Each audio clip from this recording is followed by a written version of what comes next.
No sound. Welcome to a brand new Kendo tip stream live. Thank you for passing by. Please let me know you're here. Jan, you're being funny, huh? You see, I couldn't translate the sarcasm with the text as I can do now, or the joking or whatever I can do now with video. So I am back to having the advantage. Is this shirt bright enough for you? Like, does it confuse with the chopsticks? All right. Welcome to the chat. Thank you for passing by. Tobias, welcome. Thank you for passing by. Yeah, I really hope everybody's doing fine. Everybody's doing well. How's everybody? Happy Easter, by the way, if you celebrate it. So Jan, you're saying it's a perfect shirt. Yeah, now I can use both chopsticks instead of doing shiai. And I do want another one of these. But I'm not gonna order it until I have some other stuff to order, so I don't pay like pretty much the price of the shiai for shipping. But Sandy, bienvenido. Saludos de Puerto Rico. Thank you for passing by.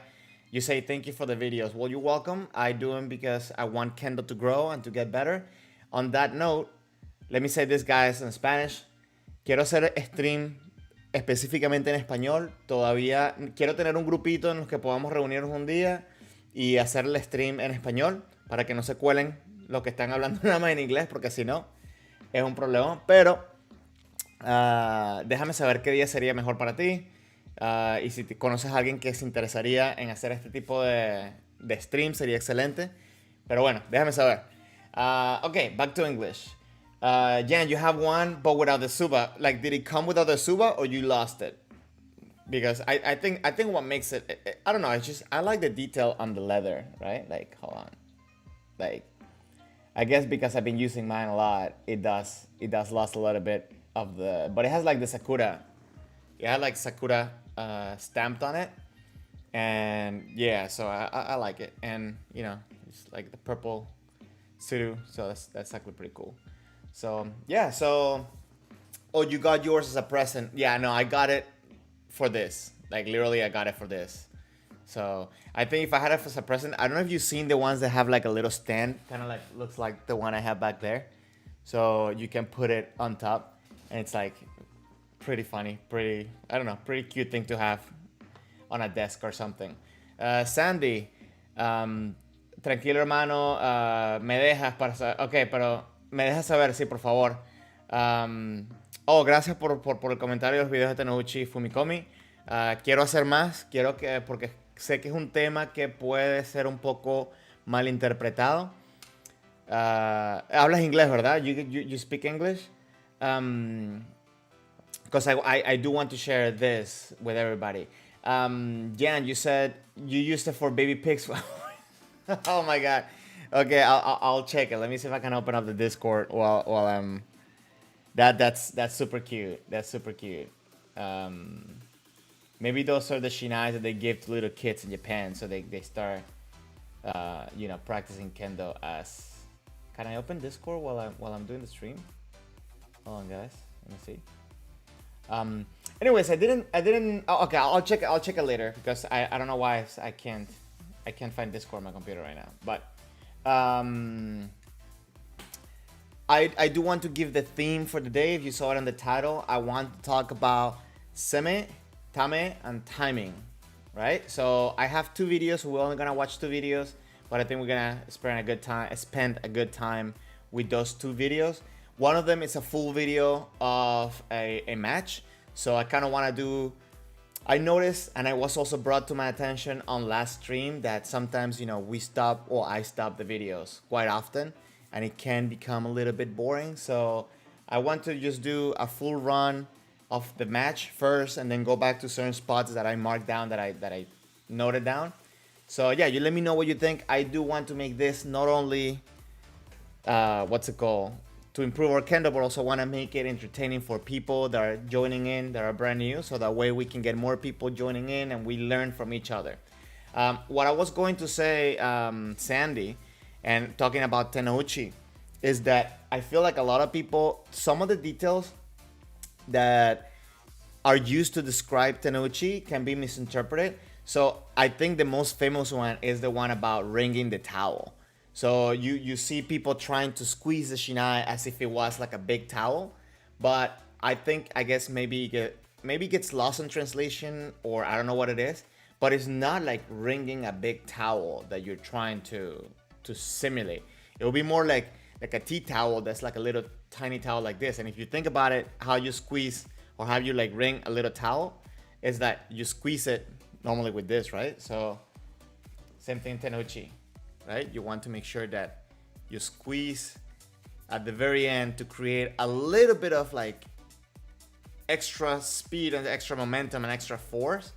And that's how, when you get really good at it, that's how you see like all Japan kenshi, that they create so much power with very little momentum, because it comes from the tenouchi, from the wrist, and the proper use of technique. So that's one thing that I always tell people, you gotta study, you gotta perfect, you gotta practice it, because it's crucial for the improvement of kendo, I think.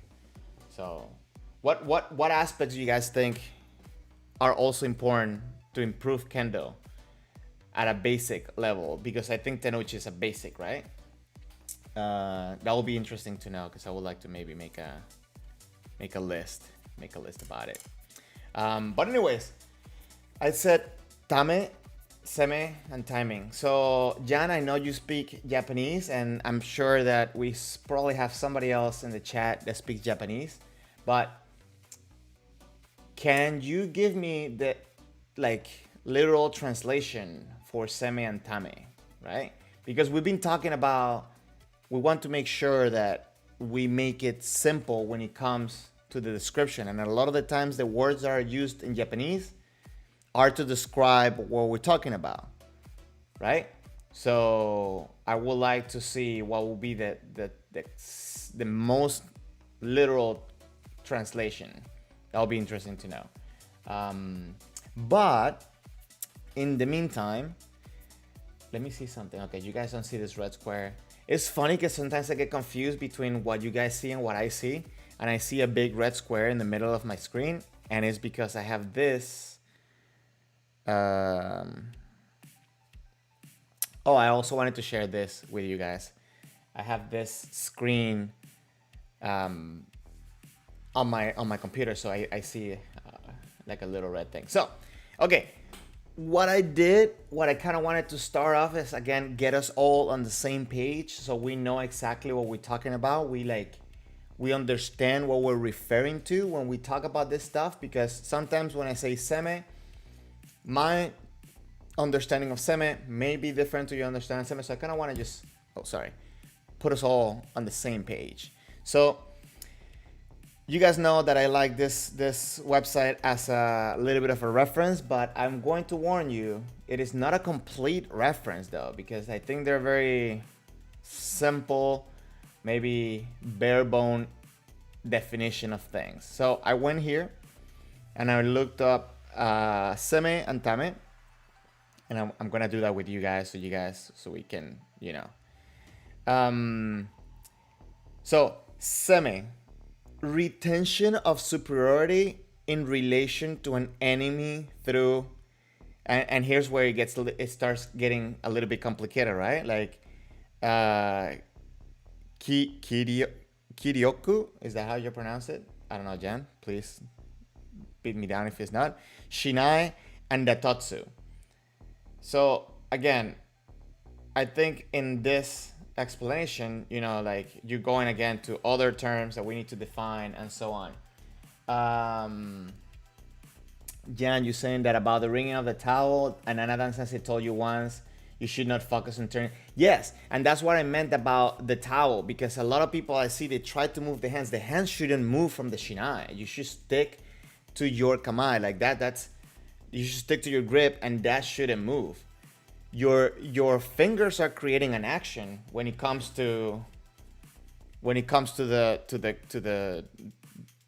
movement of the shinai, but they do, in relationship to the shinai, they should not move at all. Once you do this, you break the line of power into the shinai. Not to mention that it becomes easier for your shinai to be knocked down. So And then you said if you stretch your arms, the turning motion will come automatically. Yes, because I mean, do you see it as a turning? I don't focus in the turning motion again because I feel like a lot of people then start focusing on turning and then they just turn. But I see what you're saying because your wrists as they come from an angle from your arms, they kind of line up behind the shinai, right? I can understand what you're saying. I think that's a good way to point out that, you know, when you bring your hands behind the shinai, you want to make sure that, you know, your wrists follow and they don't stay in the same spot where they were.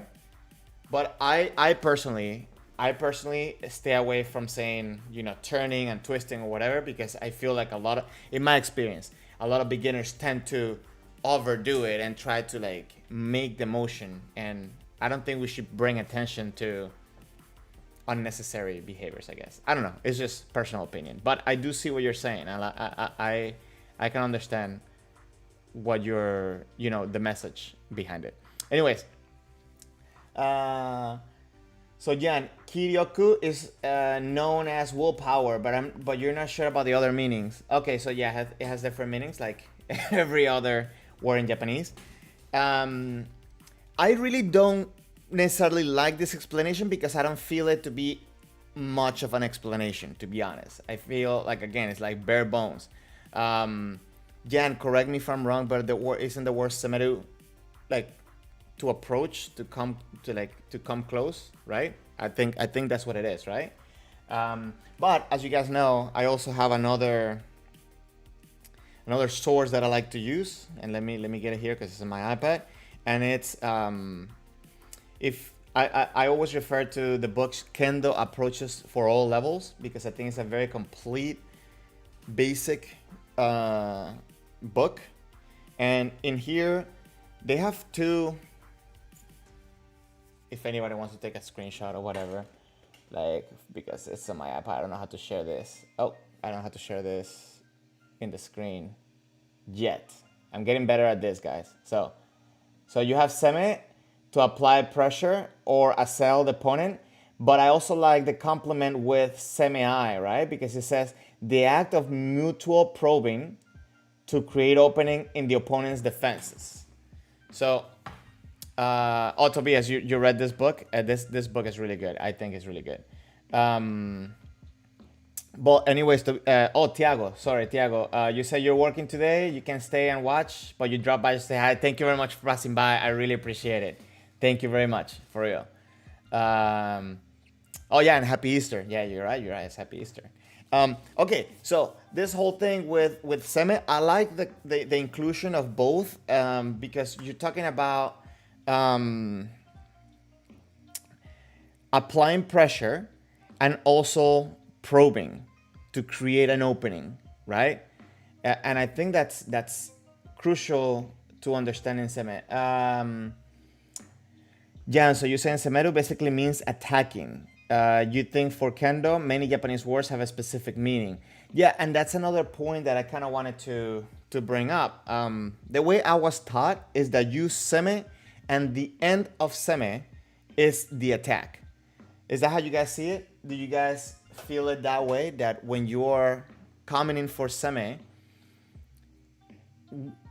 and I guess that will be an interesting question. When does Seme start and when does Seme end? Right? So for me, it's been Seme starts as soon as you are in Kamae, right? Towards the opponent. You try to make the connection as soon as you're in the distance where the swords start or maybe are beginning to touch, because you're still in danger at that distance before the swords touch, right? But I think Seme can start more or less around that distance and it ends at the moment of strike. What do you guys think? Aisha, welcome to the chat. Thank you very much for passing by. Happy Easter if you celebrate it. And if you don't, happy Sunday. But welcome to the chat. Really appreciate you being here. So Tobias, you think that Seme already starts before the Kansas touch each other? Okay, yeah. I guess I was a little bit unclear with that because, again, maybe Seme starts a little before. I think, well, and I'm talking about, I'm trying to be general, so maybe I'm overcomplicating it because I'm talking about also situations where, you know, you go through and there's a lot of distance and then you turn around and you come back. But yes, I think the Seme has to start the awareness, and I think that's going to be a big word today, that the awareness is going to be there way before the Shinai's touch. But you have to come in and you have to start doing something to make that opening, right?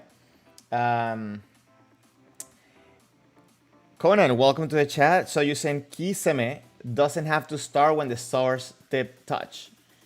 Ideally, you always want to be in a state of readiness and looking for opportunity. So that's an interesting topic too, right? Like, would you consider it Seme? Because obviously you want to show awareness. That's why I wanted to have this talk before we watch the video. Like, would being in an attentive, like for example, Zanshin, right? You're showing attentiveness and readiness for the next attack. Would that also be overlapping into Seme? Because I think you know, I just wanted to be clear. I just wanted to, and maybe again, I'm overcomplicating things by just splitting hairs here, but I do think one thing that I think it's very clear for everybody, or it has to be clear, is that Seme, the end of Seme, it's the attack, right? And Tame can be or has to be included into Seme, right? Do we agree on that? I guess we also have to define Tame, no? Yeah, and you're saying in relationship with Kendo, Seme is the method of putting mental pressure on your opponent. Mental and physical, right? Maybe you said it, but I haven't read it. It won't really work on people that haven't practiced sword fighting. It's perhaps like in chess when you threaten your opponent's piece. I am not a big chess player, but I can understand the analogy. They're all related. Okay, Conan, you're saying they're all related. Readiness creates Zen. Zen creates Seme. Goes back to Zen again. Okay, I like that. I really like that. And you agree too that Tame, it's included in Seme. I think, guys, I think we're officially past the non so basic crowd here. I think we're talking about something like very complicated. So if there's anybody in the chat that's like not following this or having trouble understanding some of the stuff, I'm going to try to push everybody to just use specific words, right? Instead of using the Japanese words so we can all understand it. So what would you guys use as a word instead of Seme right now? What would be a word that we can all agree? We would say pressure, approximation, threatening. I heard that mentioned too. Yeah, and you said you don't think it's physical pressure at all. Someone that doesn't know the rules of chess can feel. I'm guessing you said can feel or can be threatened. Okay, you said it in the next text. Can be threatened. I see. Yeah, because and that's actually very interesting. A good, because when you are applying Seme on a beginner, you might be able to, you know, overwhelm them, or maybe they don't read the signs that you're doing something, so it might go over their head. So I can understand what you're saying with that analogy. So Conan, you once asked an Eidan sensei about Tame and Seme, and he came up with a good analogy in terms of Jan Kenpo, rock paper scissors. Okay, so what is it? What's the analogy? Share it. But in the meantime, do we use the word approach the opponent? Do we use the word threaten the opponent? What do you guys want to use today? And I get it that throughout the video we're going to find more complex, because that's another thing. I think there's many ways of Seme, and I always like to refer that as like your vocabulary. You have different ways to approach it. And again, I'm a musician, guys. I went to school for music, and one of the things, you know, like different techniques in music, I kind of always saw it as vocabulary, and I guess I translated that into Kendo as well, where for me, we have different ways to apply pressure, different ways to do it, and I just call the vocabulary. But if that's, I don't know if that's annoying for anybody, just let me know. So, one other resource that I like to use is Kenshi 24/7, which I think he has great and amazing articles. And I found one that deals with Seme that probably will be interesting for you guys to, for us to skim through. I read it this week and I found it very interesting, so I'm going to share that with you. Conan, you said the count from 1 till you show your hand is Tame. Okay. The along mutual movement and displaying hands together is Aiki, okay? And the movement going towards displaying your hand is Seme.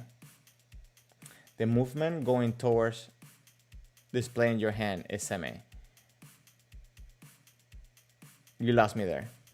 The movement going towards displaying your hand is Seme. So like when you're throwing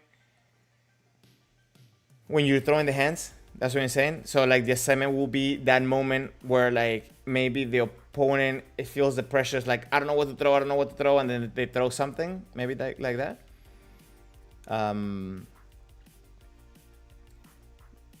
I think maybe that's what you mean.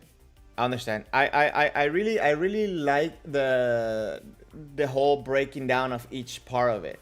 I think that's very interesting. I think that's very easy to understand.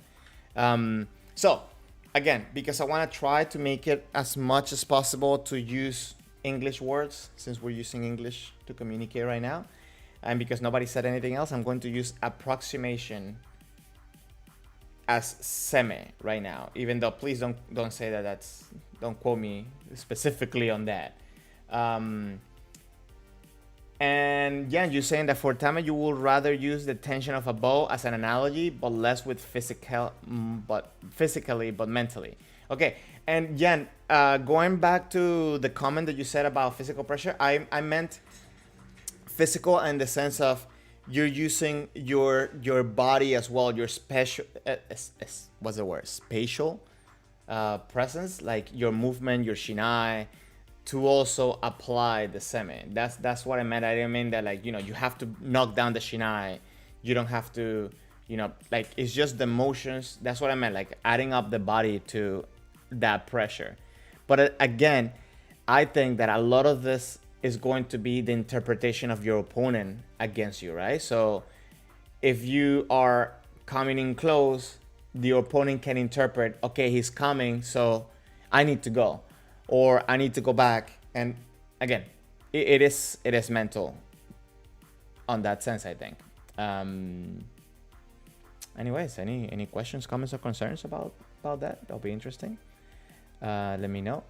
I just want to make sure that people in YouTube are not experiencing any lag. So if you're in YouTube, please let me know, because I was having troubles yesterday when I was running some tests. And let me know if there's lagging on the frame rate or whatever. Anyway, so I do have another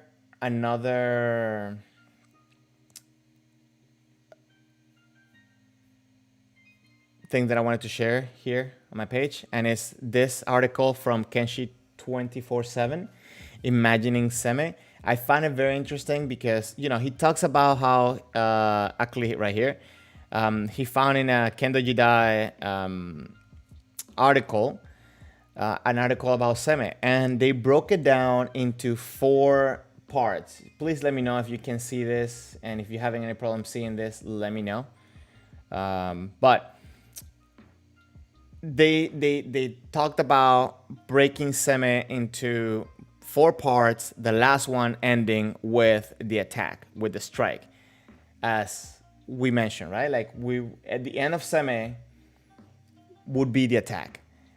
So the first point that he mentions is ki Seme, and is the first thing is to have the intention to attack. This is mainly will, but also implies movement of the body and sword as you apply pressure on your opponents.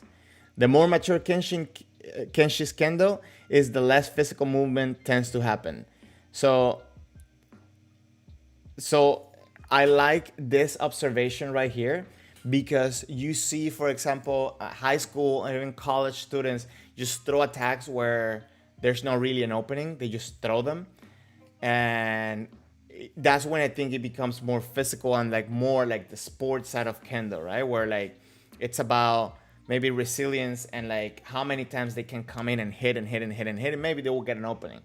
But I feel like whenever they go fight with a sensei or even someone that is a little bit more mature, that person tends to have an edge on them, even though maybe they're not as physically fit, just to say that way, in Kendo, right?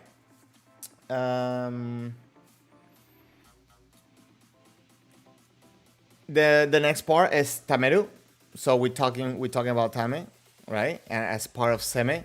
And as your intentions manifest, you close in on your opponent, not necessarily in the spatial sense, right? Which is what I was referring to, that, not necessarily, but it does happen. You hold off. I really like the use of this word, hold off. I don't know if you guys can see my mouse, but there is the word hold off. And I really like it because it's not waiting. I feel like a lot of times when I talk to people, they talk about Tame is waiting. I think waiting makes you reactive, and even just thinking that way just makes you slower, I guess will be the best word that I can find. But ideally, you want to be in the verge of just going, right? Like in the verge, like you're being held back for that opportunity. I don't know if you guys see it that way. If you don't, please let me know. Or if you do, let me know if you see it that way. So you hold off on striking immediately and watching your opponent closely to challenge them.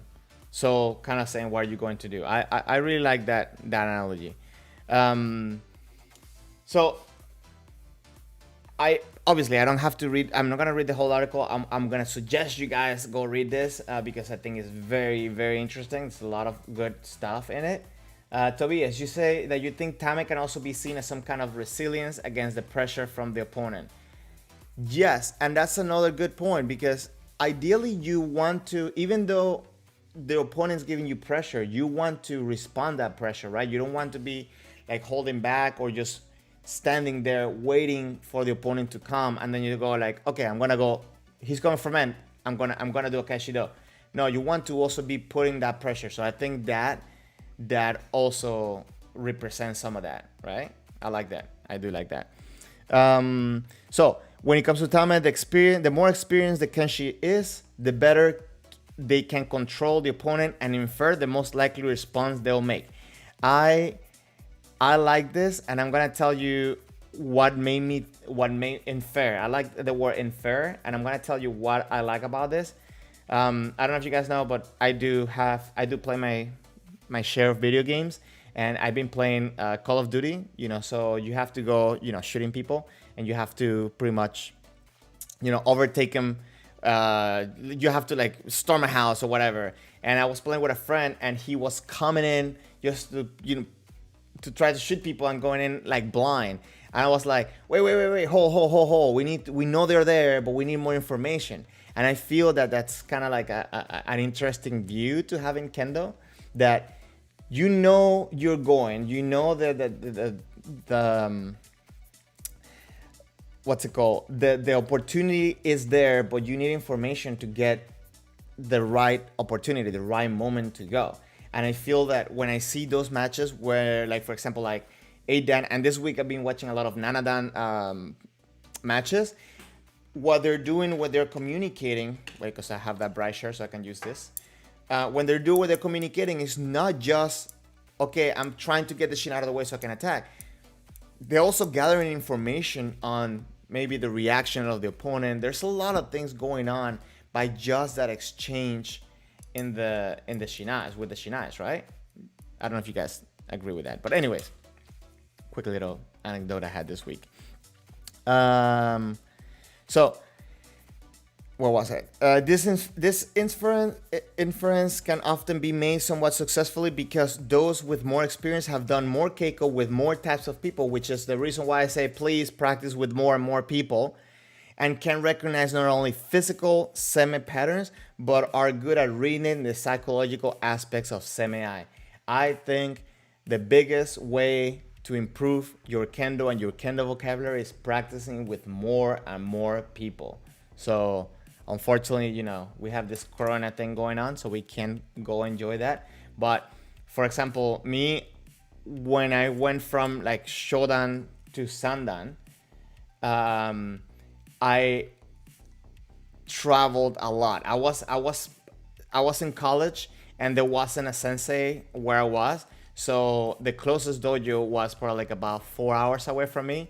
But I had 4 hours in 5 different directions that I could go and go get Kendo. So I think that helped a lot my growth in Kendo. Jan, you're saying, well, only if you're exactly knowing what kind of information you're looking for, and if you could possibly strike anytime with while you collect the information. The Call of Duty analogy. So in the Call of Duty analogy, I mean, like I knew that there were people specifically there. I could guess based, and it's funny how everything relates to everything, guys. It's interesting. I can guess based on my experience on the games that I played that most likely they were going to be in the second floor, and had an idea maybe in what corner they might be hiding, right?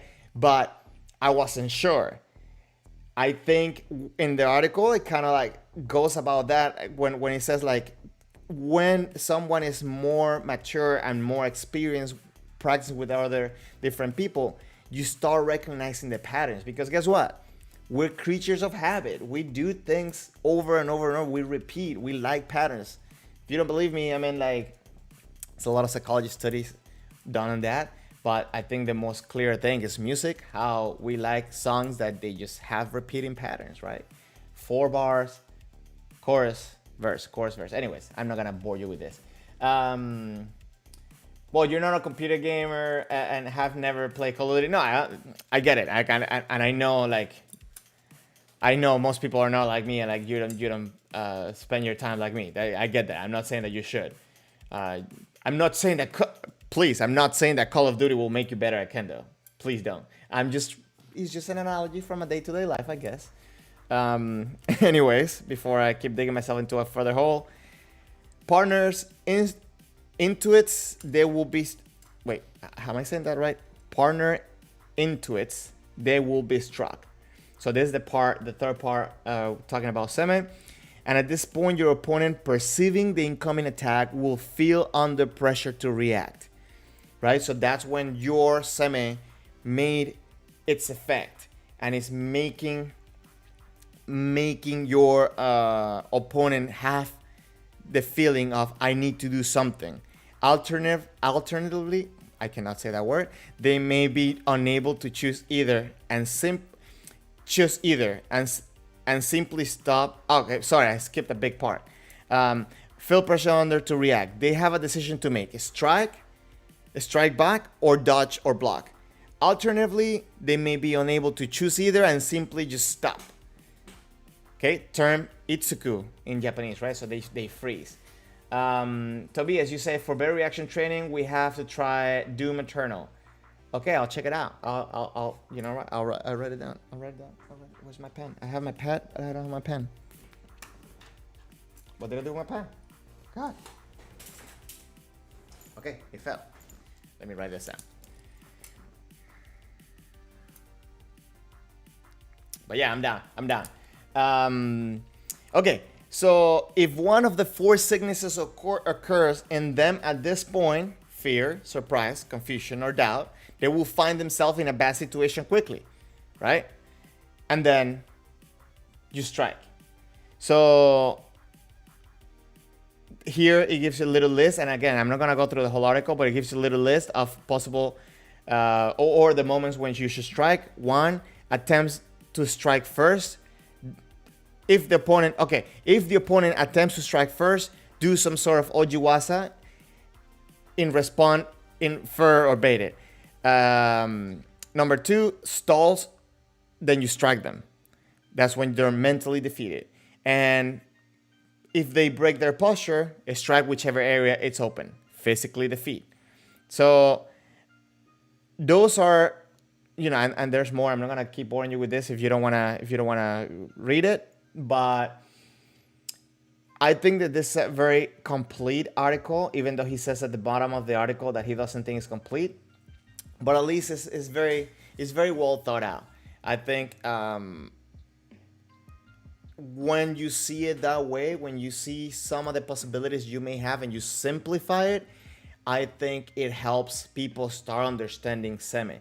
And the reason why I say this is because I feel, and based on conversations I had with people, that Seme is this like, I don't know, magical thing. It's like the force. You have to get this skill to do something that's simple. And I don't think that at all. I think it's something that you need to make sure that you understand so you can apply it and use it successfully. Hobbies, welcome to the chat. Is it possible to have the link of the articles? Yes, I can actually copy and paste. The name of the article is Imagining Seme, and I am pasting it right here. Please let me know if you got it, because sometimes the link sharing in here gets tricky. For some reason, my computer is not finding Discord. Let me see if I find. Okay, I'm not gonna waste time on finding that for you guys. Finding the Discord, because I don't know what's going on with my computer. But let me know if you guys can see the article from there. I'm guessing by saying thank you is that yes. Jen, what do you think about the type of Seme that you use before Ojiwasa? You put pressure onto your opponent until he sees no option to attack, which you are using for Oji. Is this covered by the article? Well, I think it is covered in the way that I see it, and I'll go over in a second. Let me just catch up with this comment. Conan, in your opinion, Seme is a perception, not a force per se. Yes, it is not the force. In Kendo, we do use the force. We do have it, but we just don't use it like that, right? It is a joke, by the way. Okay, that's why that's why it differs from one opponent to another, and why one person reacts to a certain way of Seme when another one doesn't. And that kind of links back to the comment that I'm going to reply to Jan. Steven, so you're saying using gaming to explain Kendo, you're down. And you know what? Like, I think it's the future to bring people in to Kendo, because in a way we have to make it interesting for people to get into Kendo. Because I think especially for beginners, it's harder to stick to it just because there's not, actually we can have a conversation about it, how you guys keep beginners into the dojo. But I think it's challenging for beginners to not find some type of excitement into their Kendo. But anyways, I'm not gonna defer. I'm going to reply to Jan. So Jan, you're saying the type of Seme that you use before Ojiwasa. So I'm gonna piggyback what Conan says, and I'm going to say that whatever Seme I do, is not one Seme, right? Like, I'm trying to read the reaction of my opponent. I'm trying to get a communication, trying to understand what's going on with my opponent. So maybe the Seme that I use for an Ojiwasa with one opponent might not be the same one that I use for another opponent. But I always try to get out of my head, I'm going for this man. I'm going for this wasa. My opinion, and I have a bunch of friends and senseis that share this opinion with me. I also have some that they don't, but it's that you try to do Seme, and at the moment of attack, you should just let your body do what it does, what you train it to do, which is attacking. So the man, the kote, the do, your body should be able to naturally take the opportunity a little bit before it gets presented, right? Like that's why we're talking about inferring, anticipation, and so on. And that's, I think, what you get from experience, right? And that's why people that practice with more different people have more successful attempts on a waza, right? Because for me, for example, one of the things that last time I was in Japan, I was actually training at Kobe University, and one sensei that was with me, that took me there, was telling me, okay, so I was practicing what was degote. I was practicing degote, right? And one thing that this sensei was very specific on telling me for this specific practice, again, it's push as if you're the one attacking the man or you're attacking the kote, and anticipate the moment when they commit to attack. So what happens is, I know when I'm practicing with an opponent kihon or this type of practice, I know they're gonna come for men. But in shiai or keiko, I don't know what they're going to do. And normally, and I'm gonna say I haven't really paid attention to this. I have to sit down to do this, but I know that most of the times you will not see the banawasa at the beginning of a match, because I feel like you need information in order to go for the banawasa. I don't know if it makes sense. So I don't know. I'm rambling. So I think it's time for us to watch some Kendo videos, right? Let's go over here. Let me close the article because obviously it's in the middle of the way. Okay, so this match, it's Sueno versus Yamada, and I watched this video and I thought it was very interesting just to see their communication. They do go into what's it called, encho.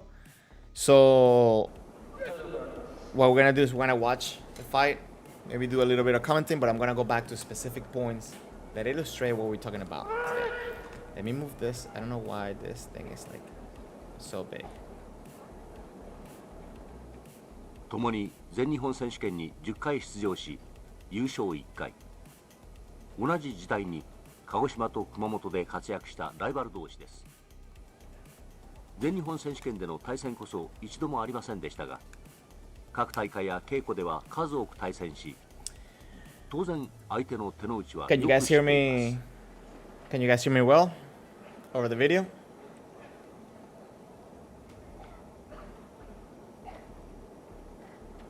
Thank you, Jan, for letting me know. Now, one thing that I observed a lot, so Sueno's on the left on red and Yamada it's on white on the right. One thing that immediately I think you can start seeing is their angle of their shinai, right?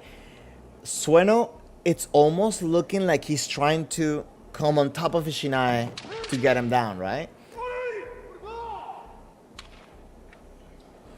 Sorry guys, let me see if I can get rid of this, or at least make it smaller. Hold on, let me resize this.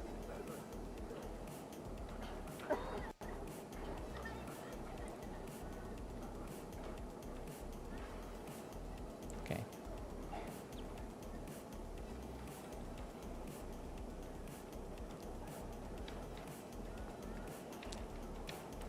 So you see those moments there, like for example from Sueno, when he's tried to put pressure in, making the motion, obviously staying attentive so he can infer if something's coming his way. I think that's very important.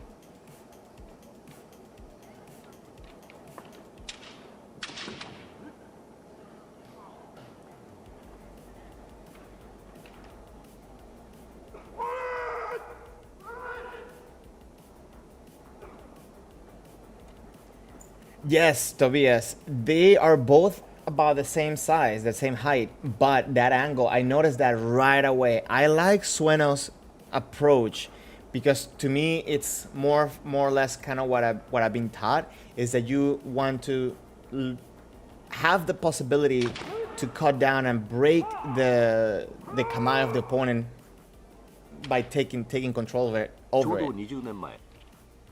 So I feel like he has like different possibilities, or more possibilities maybe. But again, both of them have a good distance towards their opponent, right? You want to avoid having the tip too high because your opponent can be closer to you.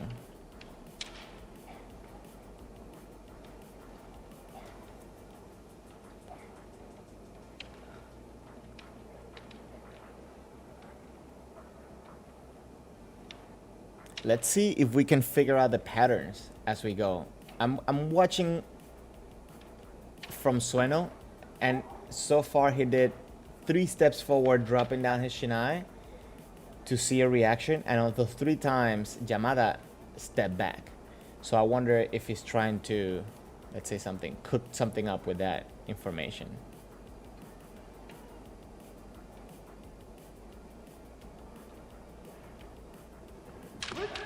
You see how close he was able to get there by the time that Yamada decided to come back? Toby is saying that Sueno Sensei's move is also very aggressive, and you think it's like he's showing maybe Yamada can get Kote? Wait, you're saying that he's like he's trying to make Yamada feel comfortable to try to go for a Kote? Is that what you're saying? I do think Sueno is very aggressive, and he has a very big presence as well. So most of the time I've seen Yamada going back.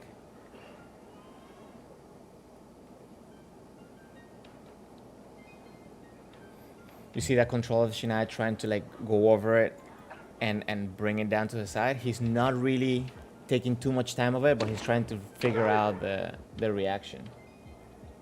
So Tobias, so you're trying to say that Sueno is trying to bait him for Kote, maybe. Let's see what happens. I think you'll be surprised to what happens at the end then. 5分の試合時間内には決まり技なく延長に入ります。 Okay, so they're going to Encho. So you see, even the Kamae from there, from before they say Hajime, you can see a big different angle.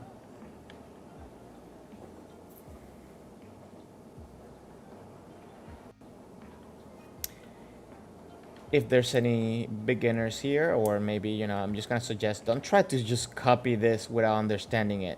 I think always talk to your sensei. Yeah.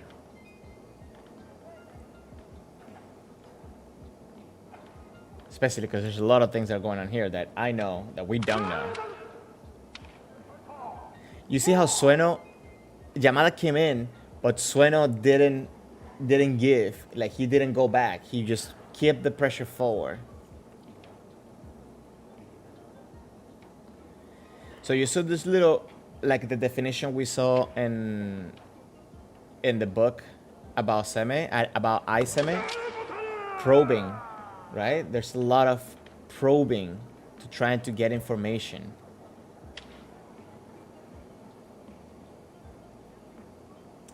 Jan, you said you would like to try to copy Sueno's breakbeat. Yamada sometimes gets onto the toes of both feet. Not sure if this is good or bad, just something. Good observation. What do you mean breakbeat? And by the way, I read breakfast, and I was like, you want to copy Sueno's breakfast? But anyways, breakbeat, what do you mean by that? I'm sorry, I don't know that word. But yeah, so far I think Sueno has been more aggressive or more present into his Seme, into his approach. So he has made Yamada react. So I feel like if you're gonna count like you do in soccer, right, on football, the attempts, I feel like Sueno had more Seme attempts than Yamada. And again, I'm just making an analogy that may not be fitting in.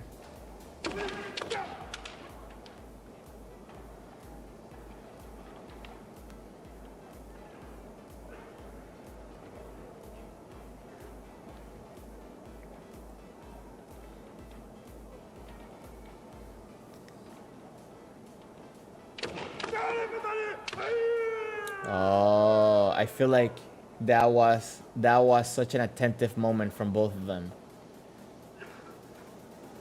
山田選手の下から直線的に打つ小手が目立っていますが、力みなく大きく構える末野選手は体が崩れません。You see that approach that Sueno is doing, like that sharp movement forward.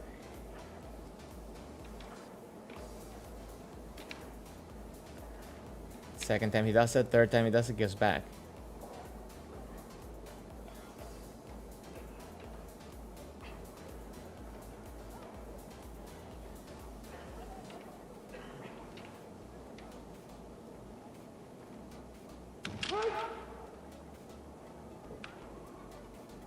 I like his ability to move the shiai in different directions as Yamada was coming in close to.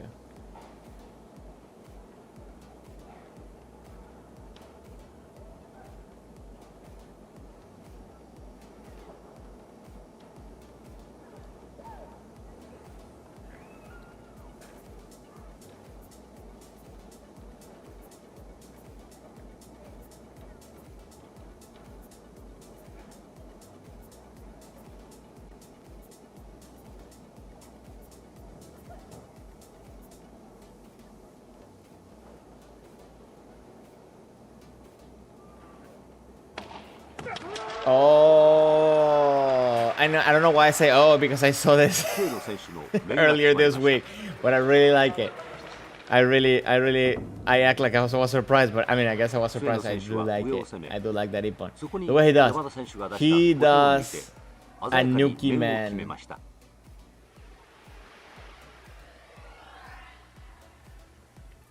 So, okay, let me pause it real quick. Let me ask you. Okay, hold on, Jan. So you said breaking the rhythm. That's what you meant by breakbeat. So, yeah, I mean, I feel that actually. Before I say that, who do you guys? If you can please let me know in the chat. Who were you watching most of the time as we watch the fight, and what do you think? Why do you think you watched that person specifically? You can just tell me. Can you tell me which one you watched more? I'll go first and I'll tell you.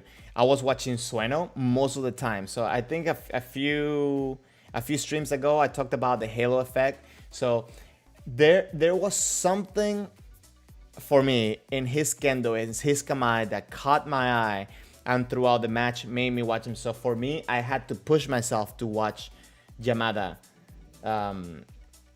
more often.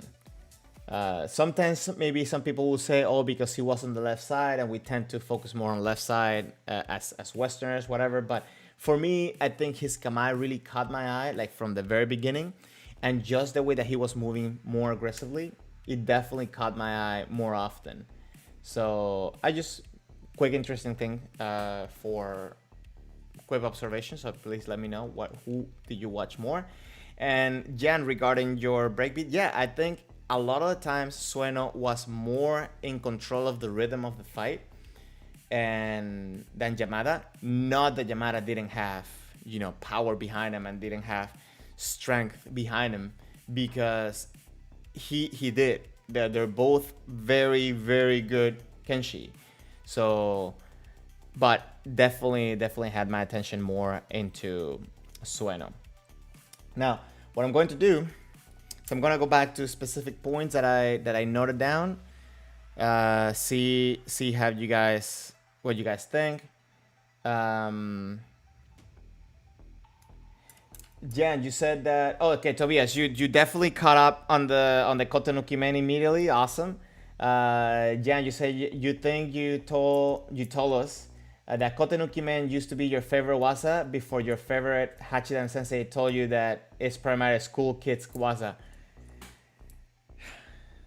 I mean, the way I think, and you see, I try to stay away from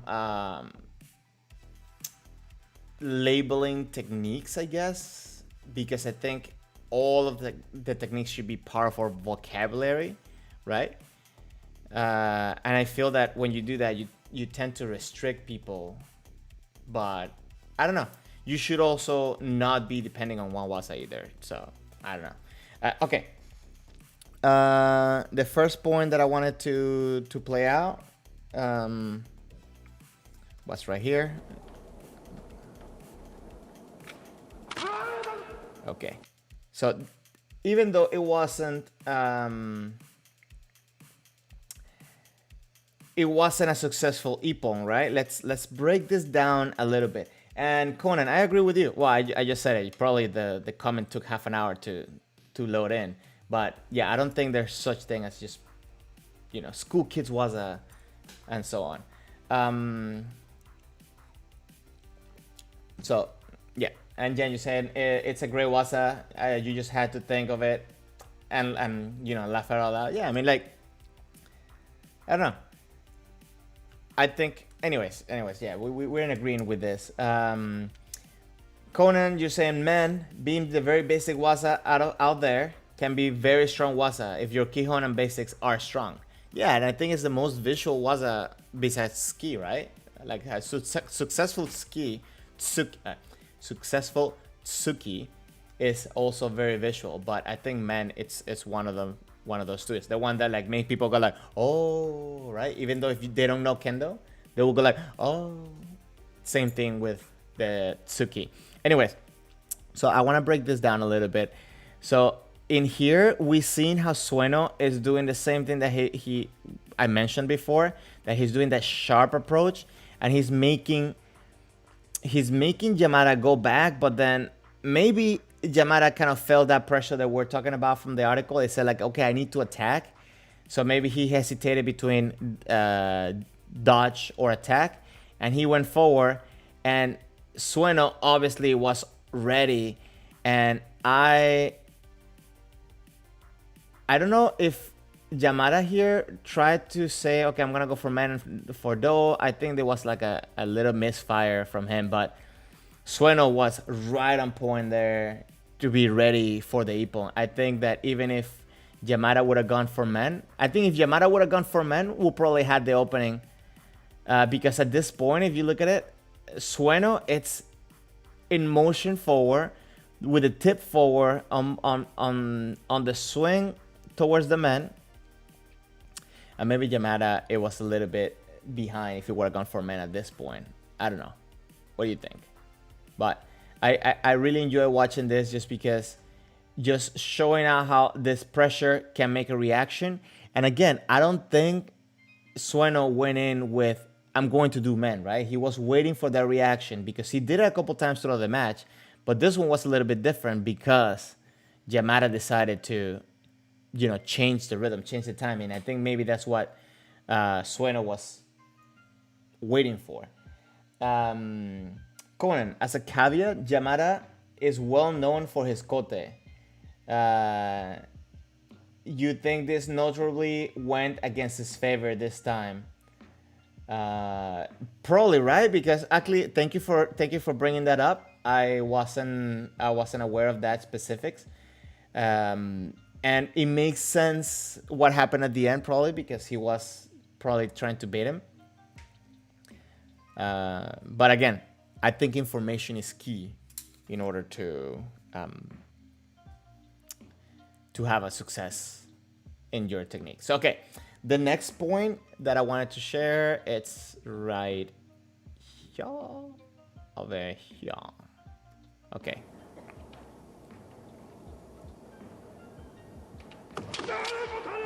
And that kote again, actually, what is that kote? Who does that kote remind you of? But anyways, here you see Yamada kind of go for a fake man, right? Okay, so let's start working on the Seme. So at this point, both of them are in a very strong position with the pressure forward. Interesting enough, I think that the angle that Yamada has here matches more Sueno's angle than he did before, right? But okay, so he comes in forward, he applies the pressure, and he does as if he's going to go for a man, making Sueno bring up and then go around to hit the kote. So, okay, hold on. It's like the frame rate is so... Okay, so right there, and then he goes around and hit the kote. Obviously, it wasn't successful. I think it was a great attempt. But would you consider this Seme? Would you consider it a trick? Good point. I don't know. Well, I'm saying good point to myself, but just tell me, what do you think? Would this be tricky or Seme? Okay, Jan gives me Seme. And hold on, because I skipped Tobias' comment. Tobias, you think it's a glimpse into the future Nishimura? I saw it more like Uchimura rather than Nishimura. But again, opinion. So Jan, you're saying Seme. Steven, you're saying Seme. Now, I know you guys have seen this technique done as a trick. So what's the difference between doing as a trick over doing it as Seme? Let's see if we can answer that question. I think that's a very weird question that so Conan, you say fake men then hit kote is different than Seme to men kote.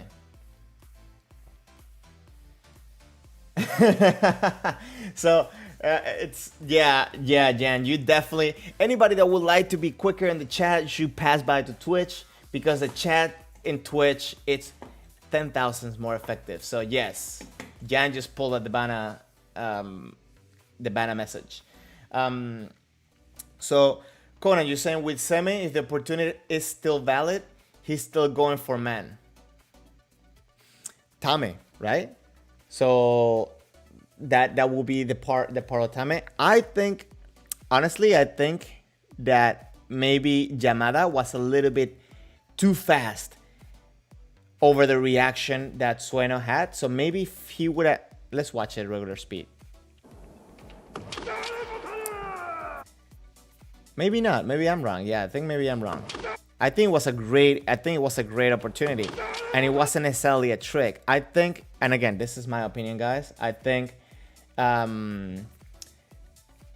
that what you do is, what he's doing here is that he's starting that pressure for men over at this point.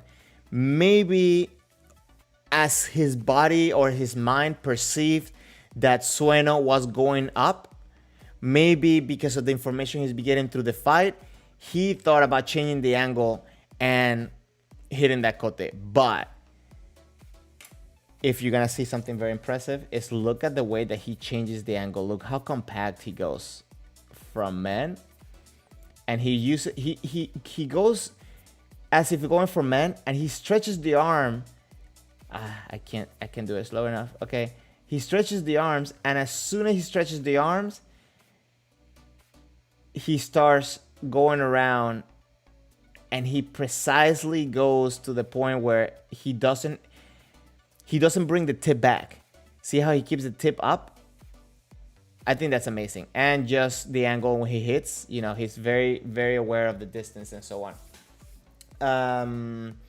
Conan, you're asking how you use Twitch? Well, you can literally, I'll put the link up here. It's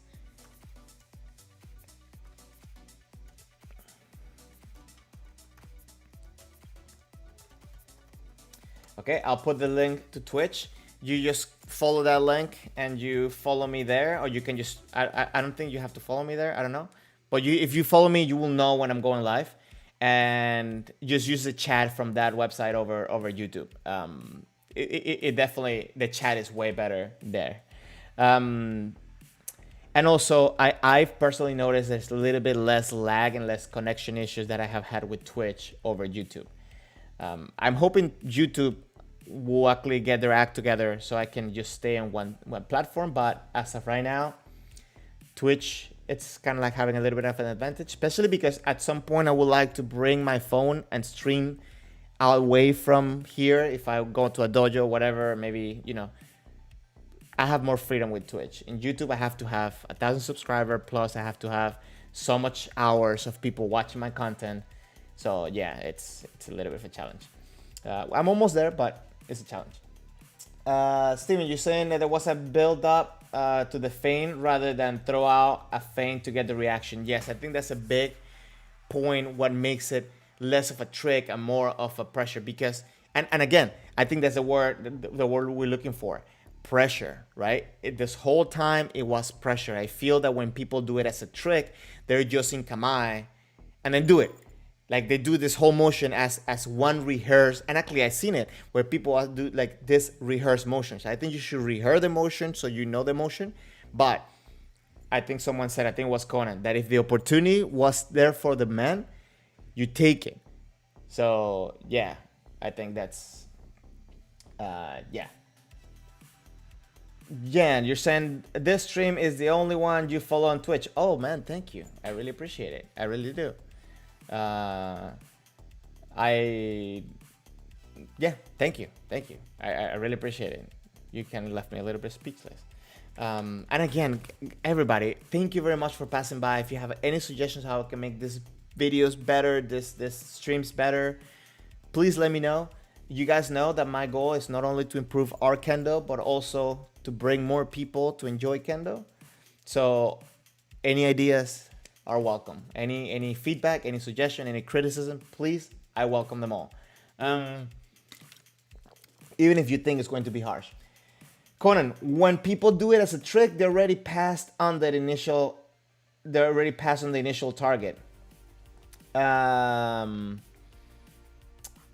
So are you referring to what I was saying, that they go for the man? Maybe the opportunity was there for the man, but they forget about the man because they already were going for that men kote type of thing. Is that what you're saying? Kyoto Taikai Tashiai. Actually, that's actually very good suggestion. Let me write it down.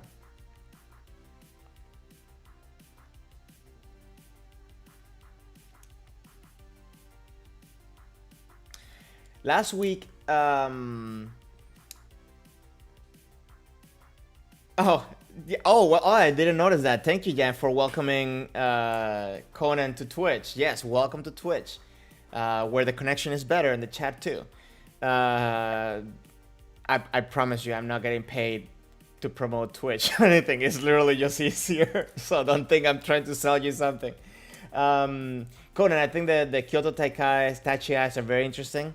You know what I was looking for this past week as well is Kendo demonstrations from police. I have one that I got from a long time ago from Keisho, but I would like to get different police demonstrations that they do, you know, like either to kids or to schools or whatever, because I want to see and I want to share with you, I want to study what they consider or what they show as good Kendo.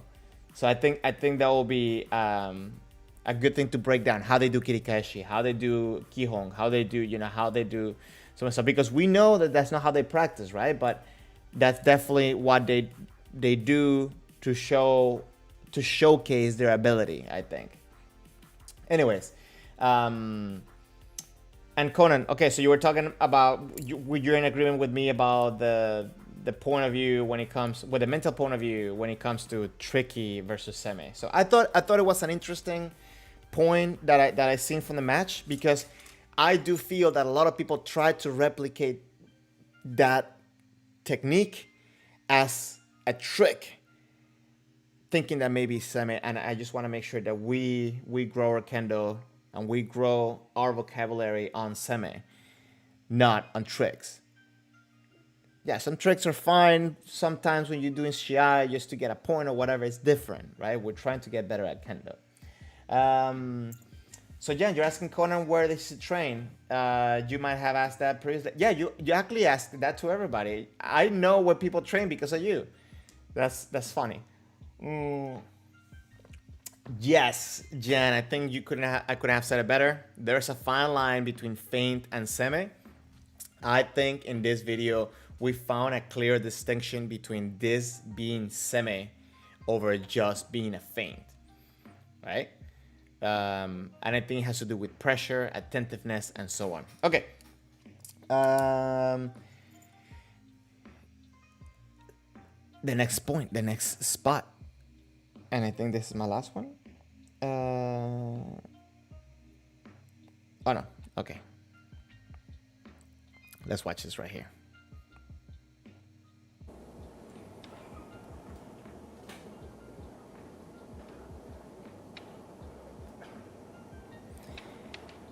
Okay. Now, I'm not looking at the moment of attack. I'm actually looking at the shiai work that is happening here. We already mentioned a little bit about the angle of the shiais being a little bit different, but one thing that I'm seeing here is as Sueno comes in, he's trying to take control, trying to find where or at least I think, right? Let me see. Be further back. But what do you guys see? What do you guys think? He is trying to come in to take control of the shiai. He doesn't necessarily commit because he hasn't found that moment where he's being in control. Now, I think Yamada maybe felt pressure at this point. Hold on. Let me slow it down. He goes back, and maybe he felt like, okay, it's enough of me going back. He takes the shiai away, and then he goes forward. And I think, Sueno obviously being attentive at that moment, he pushes forward to try to get that man because he saw him coming. But I just wanted to point out that little shiai work that's happening there. Conan, you saying you train in Canada and Japan, and you take your bogo wherever you travel. Oh yeah, just like me, bro. And well, Jan, you're saying that you love to ask. But okay, you're in Germany, yeah. And you lived in Japan. You passed through Japan too. Yes. Okay, so the next spot. Okay, so at this point, Yamada comes in for a Kaeshi do, or maybe just a do. Let's see. But why do you guys think that this wasn't successful? He comes in. It's interesting how he does a little bit of that fake man, right? He comes in, tries to take control over the shiai to make him feel that he's going for men, and then he goes down for the do. As actually, I guess it wasn't Akaeshi, right? But there's a little bit of lag, and Sueno, I think, reacted very, very well, closing the distance, stopping him from going through, and making sure that he stayed in good position. Because maybe that would have been one of those things that if you didn't have those elements, judges probably would have given, or could have given, the ippon to Yamada.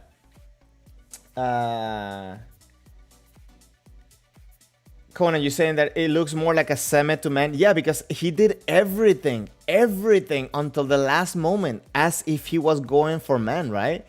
He is... Wait, hold on. Okay.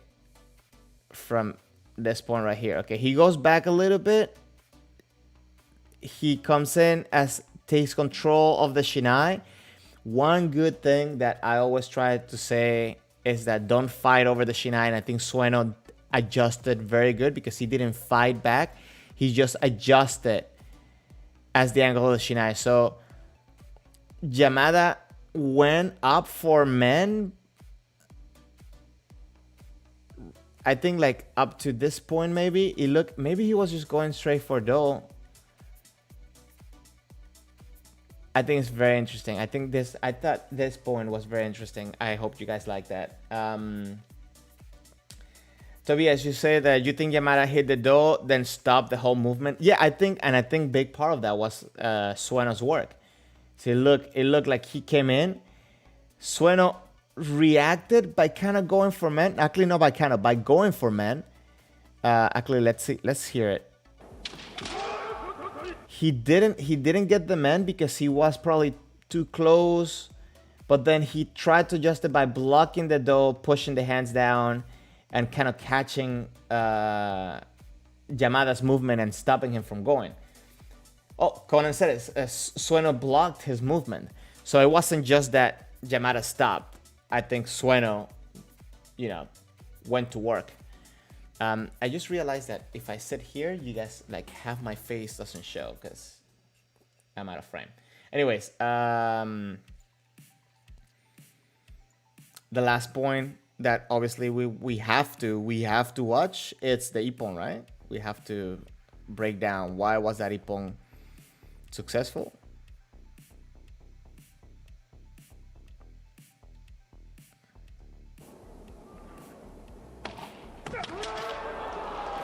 So we already know it's Kote Nuki Man, right? That's clear. So from this point, Sueno keep putting pressure forward. Yamada put pressure forward too. He kind of looked like he was shuffling the weight between both feet. Sueno starts bringing the foot forward. I like this change of timing. Look what Sueno's doing here. He goes forward. He's anchoring his left foot. So what does this mean, guys? What have we talked about this? Is that this is danger. He's ready to go forward. He's ready to attack. So he's not letting that go until he's moving. He broke a little bit of the timing, but he comes back and anchors. Yamada coming in close in the distance. He makes them kind of react, and I don't know how he was able to perceive that incoming kote, because at this point he goes like whoop, bam. Like it's like I think at this point he reacted, right? He wasn't really putting pressure. He made a reaction based of Yamada's movement, but he adjusted so well. Look, he lands, he lowers his center of gravity, he's in balance. Stability, guys. Actually, that's what the video that I'm going to be posting this week is about.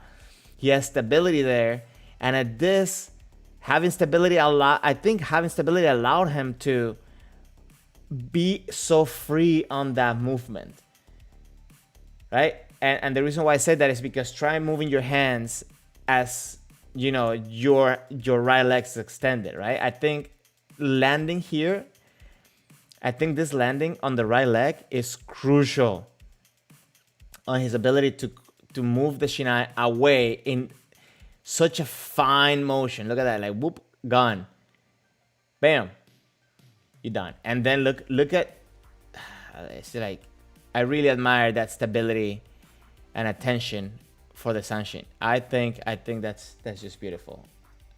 I don't know about you guys, but I really enjoy watching that. But okay, let me catch up with some of the comments over here. Oh, guys, we made it to 100 comments today. Thank you very much for commenting and being here. Conan,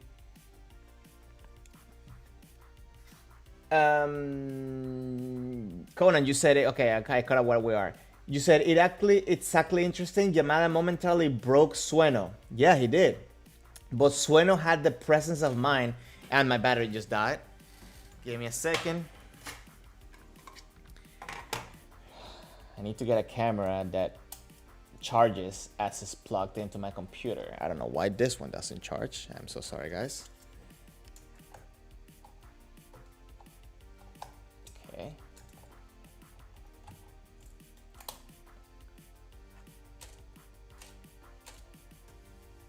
Okay. Good. Okay. Conan, so you were saying that it's actually interesting. Yamada momentarily broke Sueno. I think he did. He made him make a motion that I don't think necessarily Sueno wanted to make. But Sueno had the presence of mind to quickly recover again the perception, that attention, that being there, and then executed the Kotenuki Men. I guess what I'm trying to say, and I think you're trying to say it too, is that I don't think that Sueno came in with the intention of doing Kotenuki Men at that moment. I think it happened naturally. I think his body adapted and he went for it. Jan, you said you didn't perceive the kote. He anticipated it for opening his kote and having observed Yamada's previously. Again, information is key. If we know where the people are at in the building, we know where to go, we know where to shoot. So, information, I think I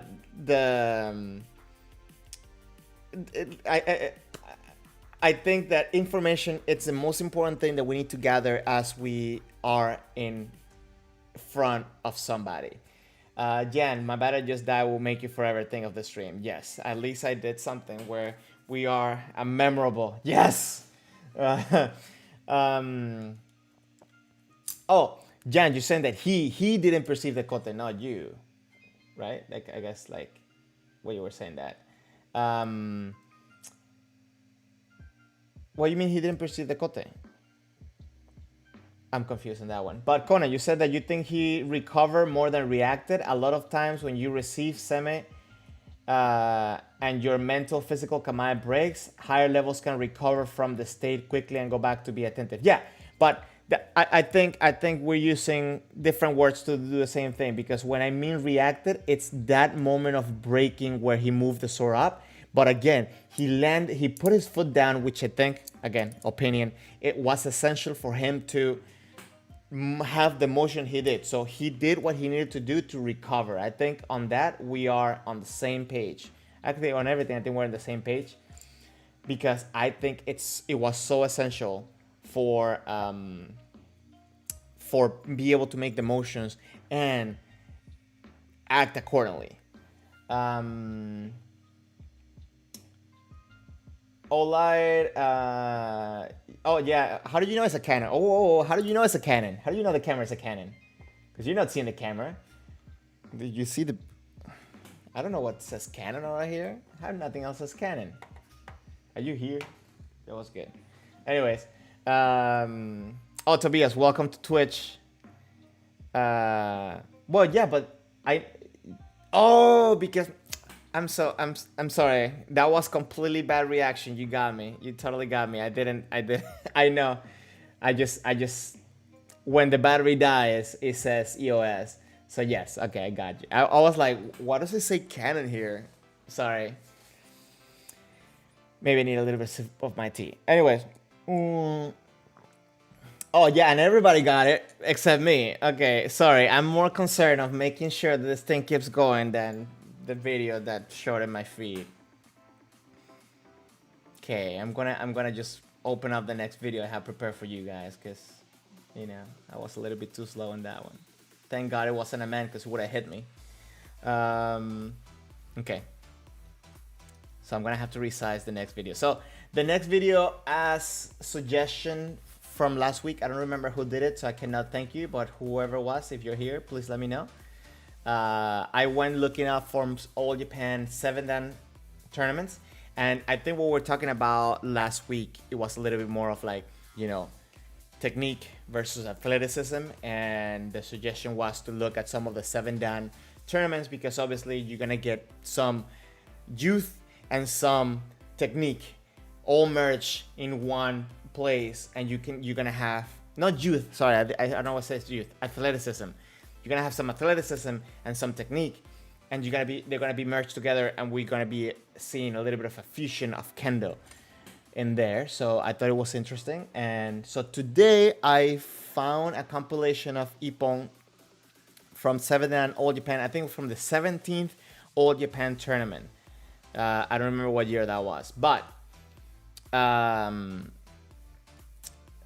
here they are. It's a compilation of Ippon, and I think we can today study Seme, timing, and Tame. Seme, Tame, and timing with this video. I need to fix this camera, because like for some reason it's like, okay, maybe I should just move my chair. Let me put up the video here. Let me resize it because it's too big now. Stop. I don't get why Apple is so complicated with things sometimes. Anyways, Ippon compilation 7-dan tournament. Let's go. Let's see what we see.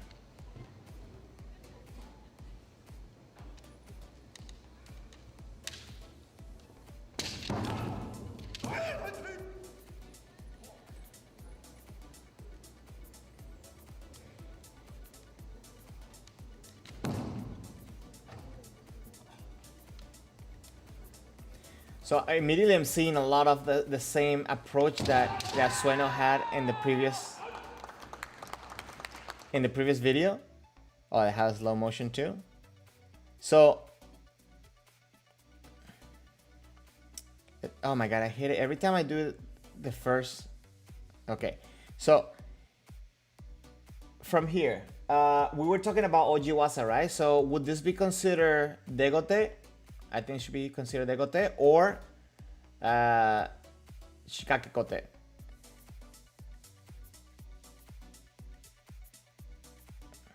What do you guys think? But one thing that I'm seeing here with pressure, right? He is pushing forward, and as he starts going forward, he starts moving the lower body first. I think this is another skill that, when it comes to basics, we need to polish. Lead with the legs. At this point, he doesn't really know where he's going. It doesn't look like he was kind of pushing the shiai. He was just like going maybe for like a fake man, not really fake man, but like pressure for man. And that made his opponent lift up his hands, and he was able to go around for the kote. I think it's a beautiful kote. So yeah.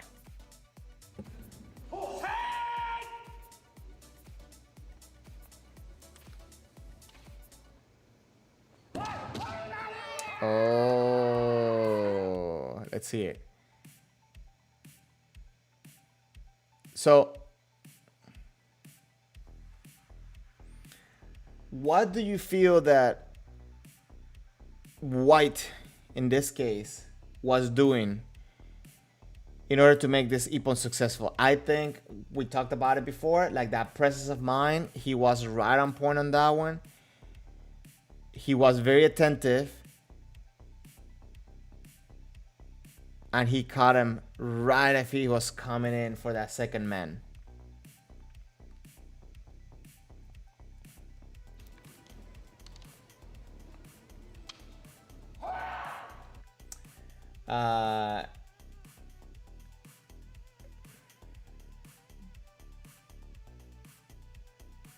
So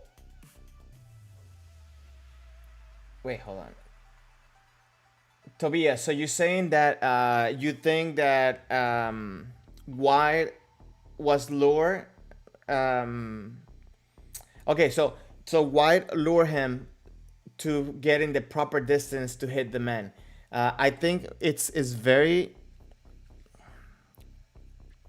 I think here's like where like the lines can start being blurry, because in a way, you know, the pressure was made from Red, right? Like Red came in forward, but he came in at a moment where I don't think it was the right time to come in, right? Because at this point, White had the presence of mind. Nothing happened of the 4 points that we were talking about, or the 3 points that we're talking about from the article from Kenshi 24/7. Nothing really happened at this point. He kind of just went, and obviously White, because he had presence of mind, he made the distance. He anticipated the mid distance, and he went and hit him when he had the right opportunity. So I stopped the videos right here, hobbies, just for you to see where he hit him. He hit him, I think, in the right area. It may look like he hit him on the mengane, and maybe he did, but this is something I think, I don't remember if it's in the rule book, I read it somewhere, but if the Kenshi is in this position where like they're lifting the head like this, it's still considered ippon. This is considered ippon. Good contact, the right distance in Kiken Taichi, this is ippon. Okay, so Jen, you probably can give a little bit of better definition that I just did. Actually, both of you guys are giving better definition than I just did. Yeah. So Conan, you are hobbies. If you read what Jan and Conan are saying, are complementing what I said, because the strike, it is deeper than the mengane. I was going to say, you know, the shiai bends, but a sword doesn't bend or whatever, but the hit was in the proper area. It wasn't that the tip hit the mengane. Actually, I should probably just get a man and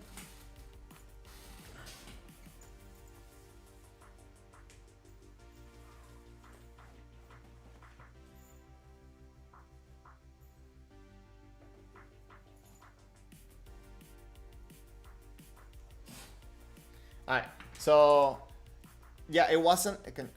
Maybe I should just put the regular. It wasn't that the shiai. It wasn't the shiai hit the mengane like here, right? The shiai, and I guess a tiny shiai wouldn't be the best example, but anyways, it was up here. What happened was that the opponent kind of had a little bit of an angle as he was going forward. And again, this is okay. This is a bad example, so I'm gonna get a regular size shiai. Sorry.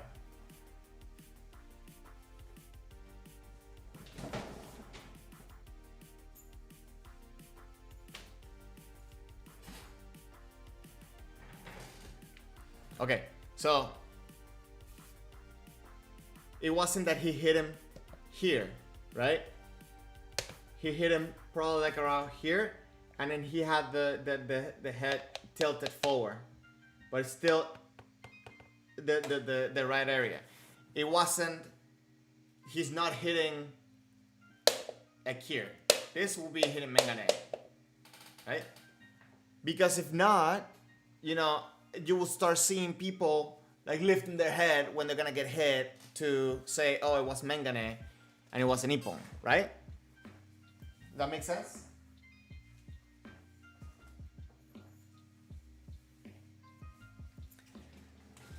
I hope that makes sense. Anyways,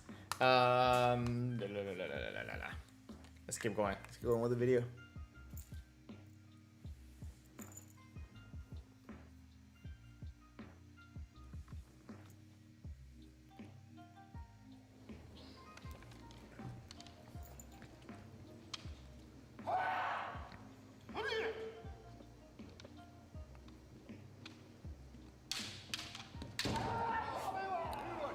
That was great shiai control. And look at the feet. The left foot completely coming forward, completely taking the putting the pressure in to push forward.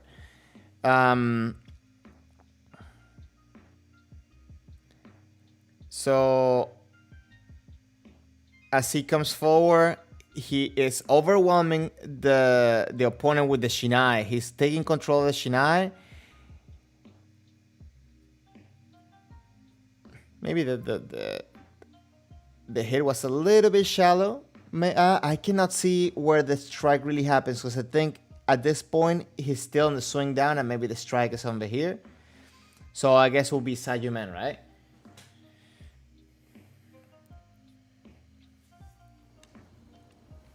You guys think that was Sajumen?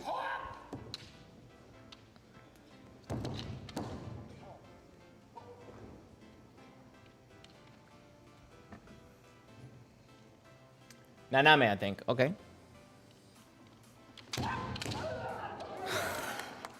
Let's watch the slow motion. Look at that Kotekai Shimen, right?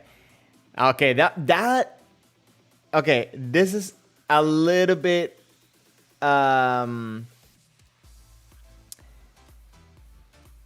these are all Ippon Shabu bouts, you believe, Jan? Oh, I didn't know that. Well, is a 7-dan Ippon Shabu?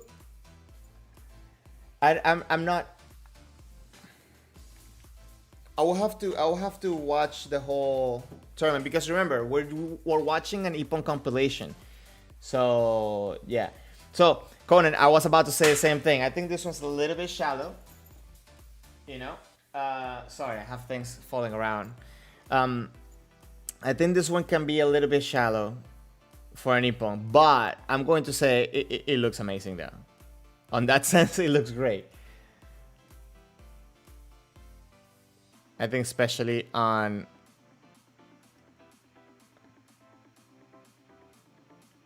oh, okay, yeah, you see, that's an obvious thing that I cannot read it. Sorry, let's I wanted to watch this in regular speed.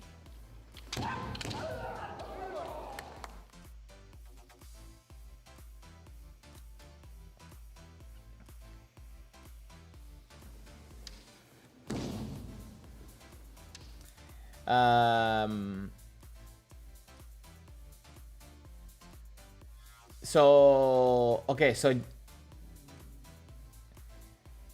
let me catch up with some of these comments. So, Jan, you said that you think that these are all Ippon Shabu. The background stays Nanadan in kanji. You don't think that 7-dan taika are normally shiais, but don't quote me on that. The banner in the background. And you think they are Sanban Shabu. Sorry. Okay. Conan. So you think they're Sanban Shabu. So you never been there, but someone told you. I've seen tournaments where they're Ippon Shabu. I'm not sure if this one is though. I actually never heard that about the All Japan Nanadan Taikai, but it's not hard to believe.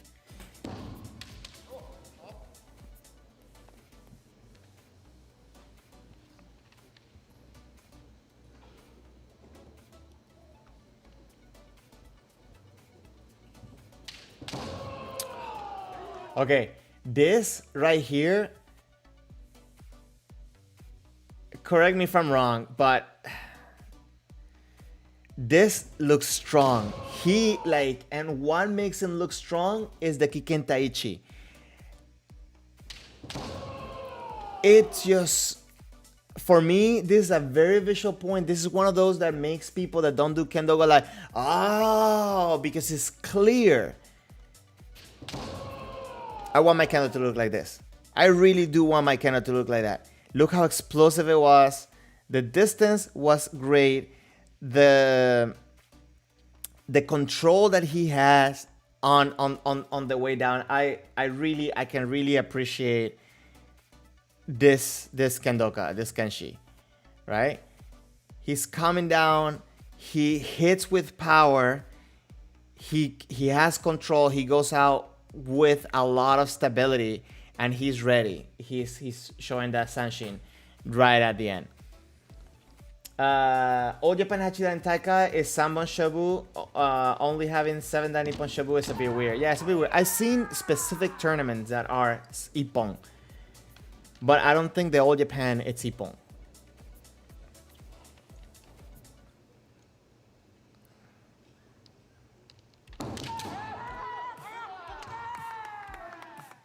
Let's see what he did to make that look. Okay, so even though he's gonna go back, even though the white is going to go back, he has, you can even see his body tilting forward to put that pressure, right? And at this point, some people might say that he waited, but he's not waiting, he's holding, right? This is Tame right here, right? Would you guys agree with that? Do you guys agree with me on this one? That's him showing Tame. He's being... Oh, he did go hit by the kote though. Or did he? Yeah, he did. But okay, he missed it where we're starting Tame. I think it's a great show of that. He got hit there. He was going for a Kaeshi Hiki man, and he got a nice Kaeshi Hiki man. Now, interesting enough, even though he got hit by the kote, I think that the man was so dominant, and because of the motion with the shinai that he did for the kaeshi, maybe it made the judges think that there was no ippon.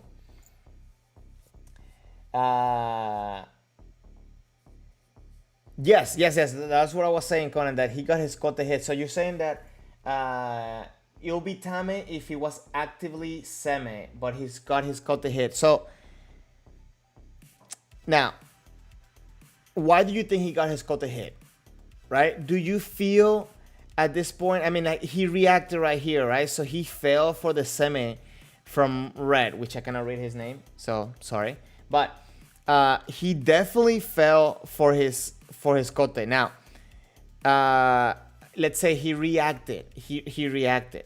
The reason why I said Tame, in the sense of seeing it as an ippon the first time, because remember, we have the ability to slow it down. We have the ability to break it down and nitpick some of the stuff. Shimpans don't have that, right? So I'm saying from the point of view of the moment, the first time you see it, it kind of looked like Tame to me, because he puts that pressure forward, right? And at this point, he is allowing the reaction of the opponent that he feels that he needs to attack. Granted, both of them are putting pressure, both of them coming in. So that's when I say like the lines get blurry a little bit.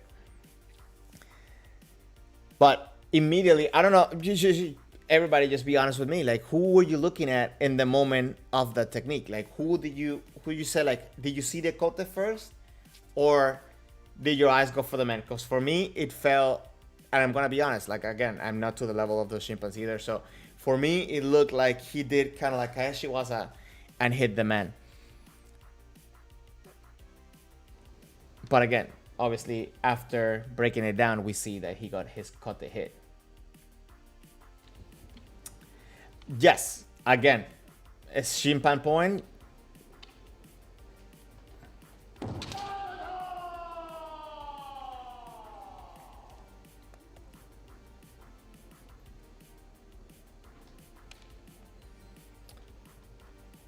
So, Conan, you're saying if the man was stronger than Degote, they usually were the man. And again, and it goes to where the ability and the experience of the judges. A lot of factors go in. It happens. It happens.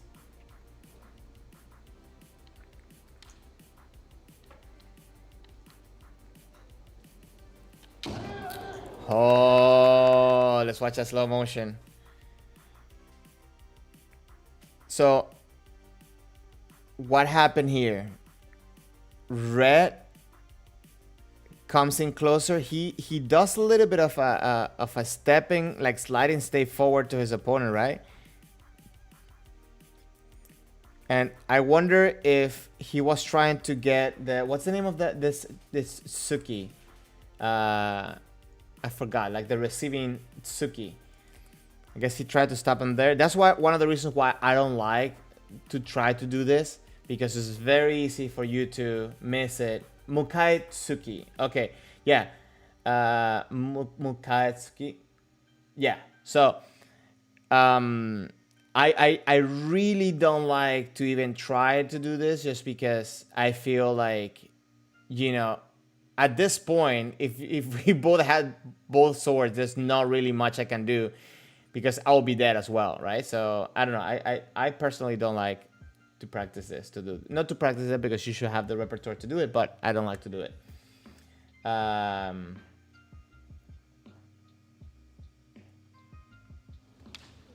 Oh, there you go. Now you guys are having a Debana competition there. Who comes out with the answer first? Thank you, though. I really appreciate you guys helping out the stream and, you know, bringing up information to us. This point for the chimpanzees, I think, is a very difficult point to judge. I do like, you see how both of them moved in unison? I think that was really, really cool. Oh, look at that kote, man.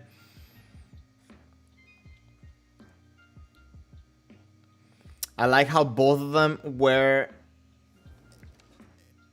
at this point, both of them were in the intention of doing kote men, but obviously white was in a little bit of a better positioning, especially after this entanglement right here. Red had to kind of go on the side, and white was already like in a straightforward line. Almost. And then from here, straightforward, he was able to get momentum or power after the kote to get a nice man away from the shiai of red. I think red was a little bit tangled in.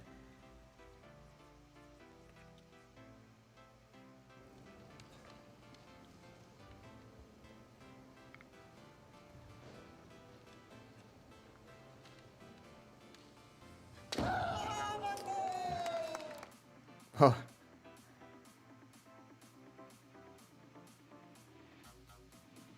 This, I think, is interesting in the sense of, look how he is. He's doing, he's almost not, I think I mentioned it before. I see Nishimura do this as well, right? Where they come in, they break the timing by doing like a fake step. right? So right here, I guess it will be the Tame because he is. Would you guys think it's Tame? Would you guys agree or not? Because he's holding off, holding until the moment where he explodes forward for that man. Right? He didn't do it earlier. He didn't do it late. He was just holding off for that right moment. I think maybe we will agree that this will be.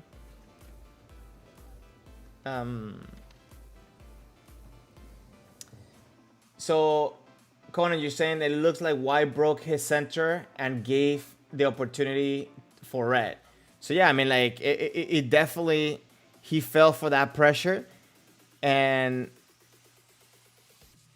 Red was able to come in to take it.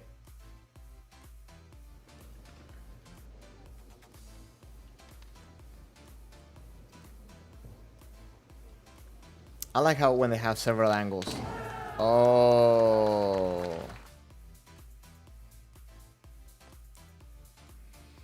Now, this is very... I think in this point, White had to show a lot of awareness to hit this man in this angle because he hit it in the little window that he had it. One thing that I feel like a lot of people, when they're not experienced with it, they fall for this type of man that Red did a lot, where they changing from the small man to a big man. But I mean, it just showed the presence of mind that White had at that moment to just take that.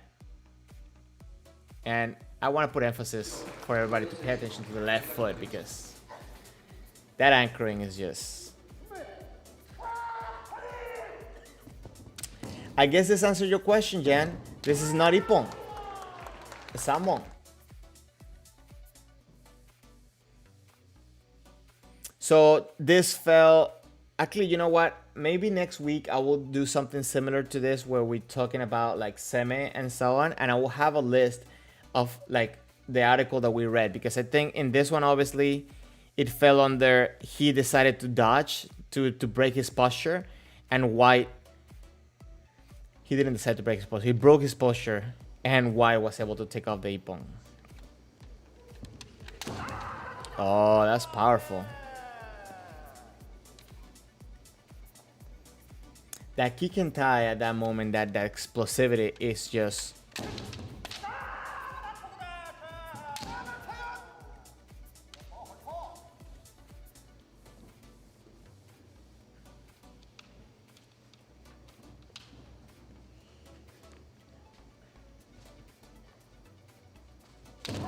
Oh. One of these things is like, you know, we talked about not going back, right? But obviously there are exceptions to the rule, right? In this case, I think that he went backwards, but he went backwards with the intention of going forward, right? So he steps back, but immediately when he stepped back, he's so ready. Look at this leg. Look at this leg right here. He's ready to come in and take over the opportunity. And he didn't give ground. He just took him right away. And very, very sharp. Let's watch the use of the left. Look how he pushes with the left. He's holding the right, aligning to where he needs to be. Look, align, and then throws with both hands, getting an amazing hit and amazing power in there.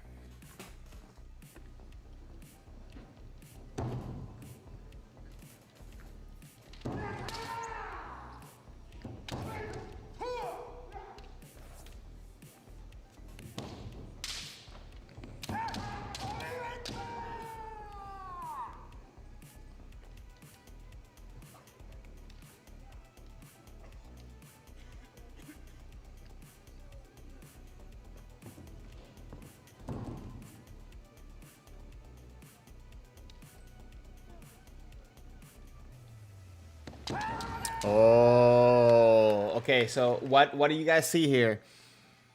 You see the pressure coming in from the red, a little bit of hole for that right moment, right? And then hit that kote. I think So, in a sense, I feel that Tame allows you to get a more precise timing. Would you say that? Would you? Oh, look at that! Yeah, you're right. Shiba Sensei is right here, right? That's him. So I think we always talk about timing, and I think timing is essential to be able to overcome an opponent. So I think Tame, it's your bridge. I guess it will be the easiest way to say it, right? Your bridge to get there.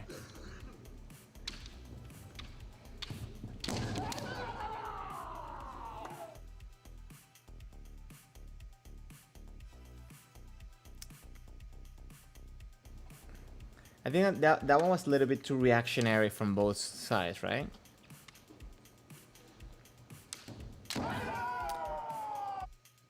Do you guys see Tame on that one? Let's watch slow motion. Look, goes, stop, not stop, but hold, right? Because he, in a way, he still had the momentum going forward, right? He uses the step, he re-anchors the left foot, and immediately starts pushing, and the right leg, you see the right leg, it's in motion still. He kind of almost goes into like a suriashi, like a small one suriashi motion.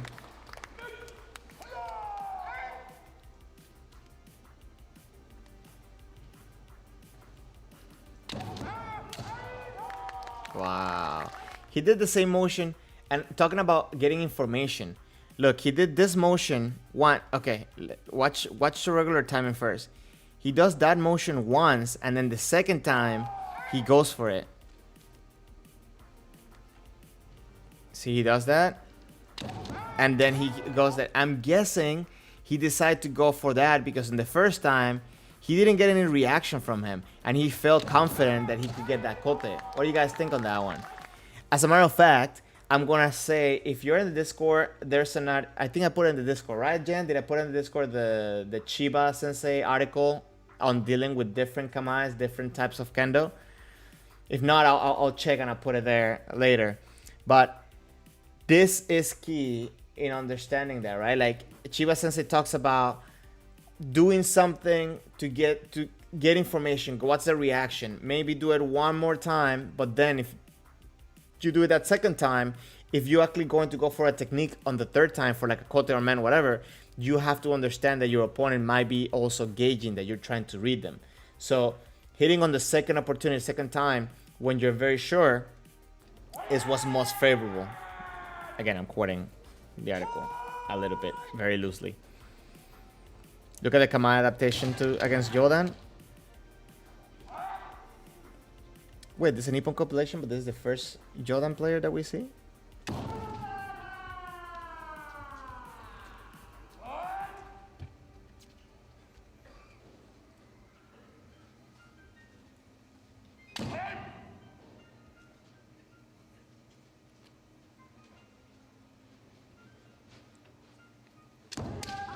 Oh, nice attempt.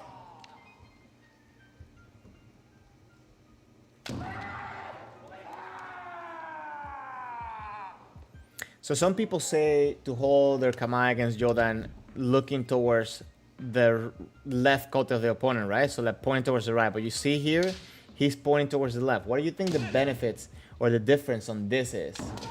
Artem, you love to... you know what? I always go for the Chudan play whenever I see someone fighting against Jordan. But what do you see? I was just asking that question on left and right pointing of the shinai for the kamae against Jordan. So most senseis, more or basics, like the basic kamae against Jordan, people say to point. Let me try to pause it right here. They say to aim at this kote, right? But if you see this Kenshi, he's pointing. He's not even pointing towards the kote. He's kind of off-centering here. So he's definitely covering the man. I'm guessing he's also covering the kote.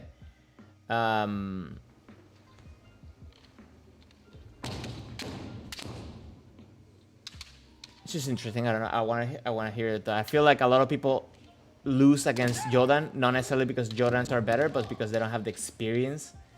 Don't get me wrong, there are very good Jordans out there, but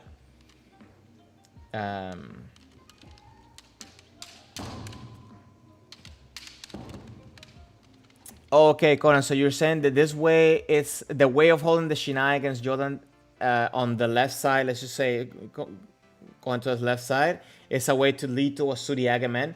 How would you say that people? How can you bait the opponent to go for man, or what techniques are for pushing the Jordan to come for man in order for you to do Suriage? You're saying you'll see some Hachidan senseis doing it from Chudan versus Chudan as well. Oh, actually, if you find a video of that, please send it to me because I haven't really paid attention to that. I would like to watch it, paying attention to it. Jan, you're switching between pressure to Migi and Hidari Kote. This is the way I was told you should do. Okay, you were told, but why? Why? I always want to know why. So, Conan, some people react when you are covering man and attack man. That's true. That's true. Sometimes people want to kind of be stubborn. But again, I also want to build my vocabulary, so I would like to learn more from you guys, just to see what you guys do and see what I can implement. I do both, and I guess the way I've done both has been on which side I see my opponent moving and which kote I see them more showing off. Not in the sense because I want to have my sword looking towards it, but because I want to put the pressure and get them distracted. For example, if I'm trying to go on my right, I can probably try to get them distracted on this side, and then I'll go for the right. But again, there's different things. With a big broad vocabulary we can do in this one. Yeah, and you're saying you wish you knew why, and that's the thing. One of the biggest problems we have in Kendo, right? That a lot of times we do stuff and we don't really know why we're doing, but we just keep doing them, which not necessarily bad because some of those things are good things that we need to do. But I want to know why.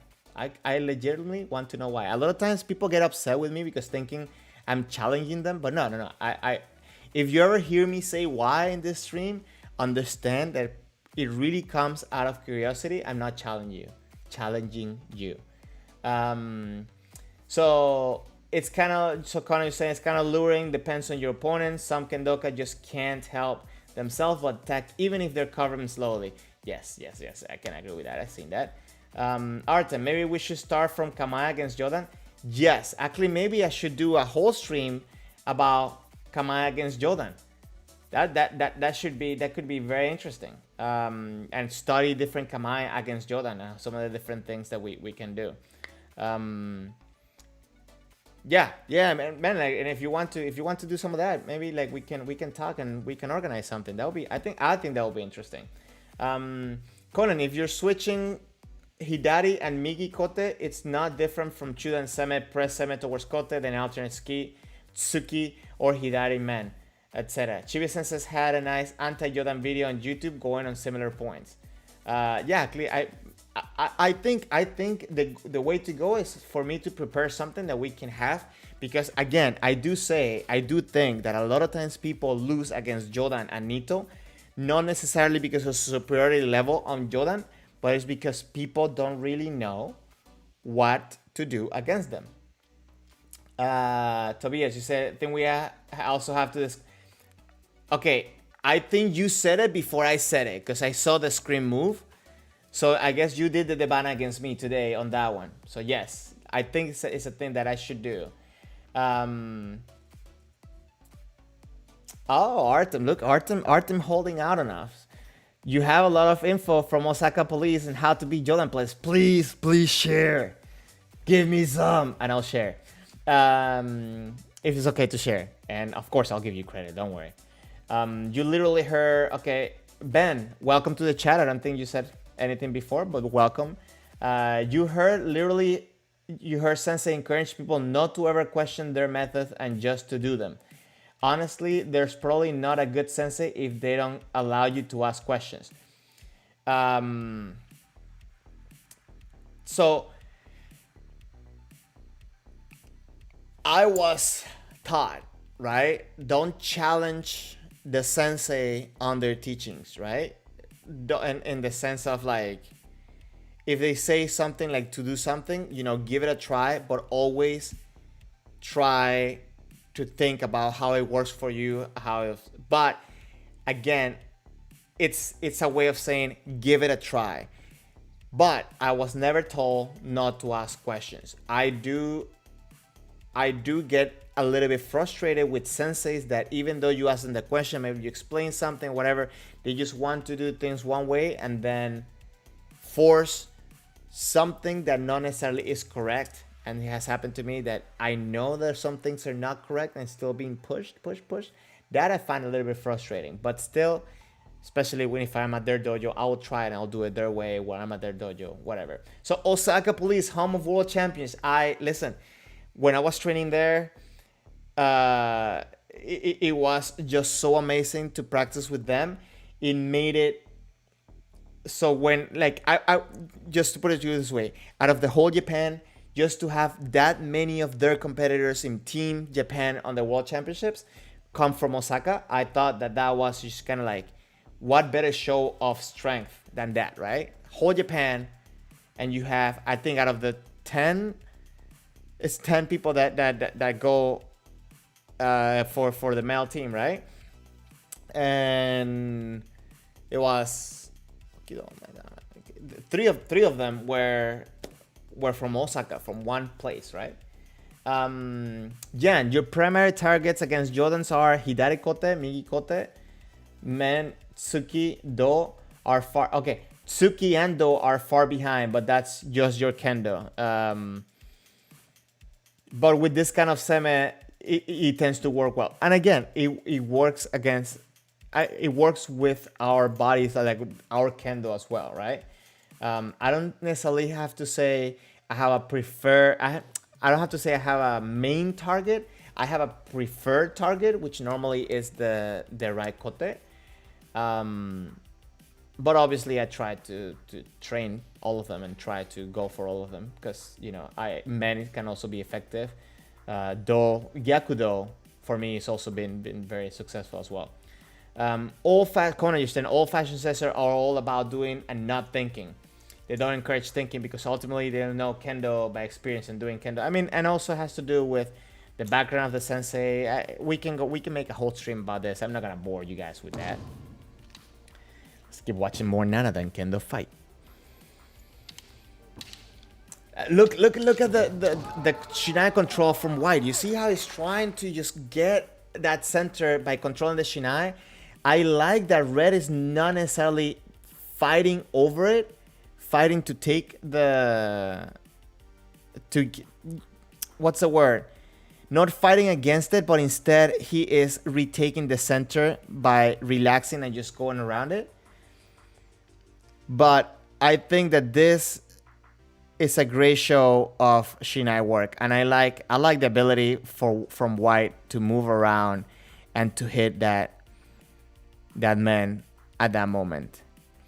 Artem, I know it's early for you. Welcome to the chat again because I know it's early morning for you. The theme for today's stream was Seme, Tame, and timing. So I from the recommendations of some of the people, someone that I cannot remember who it was last week said to look over some Nanadan tournament. I got this Ippon compilation. But today has been about looking at what made that Ippon successful based on Seme, Tame, and ultimately timing as well, right? So obviously White right here, he is trying to take the center again. I think Red was doing a very good job of not getting tangled. But obviously the pressure from White, he did this, which I guess kind of to threaten the men, to put pressure towards the men.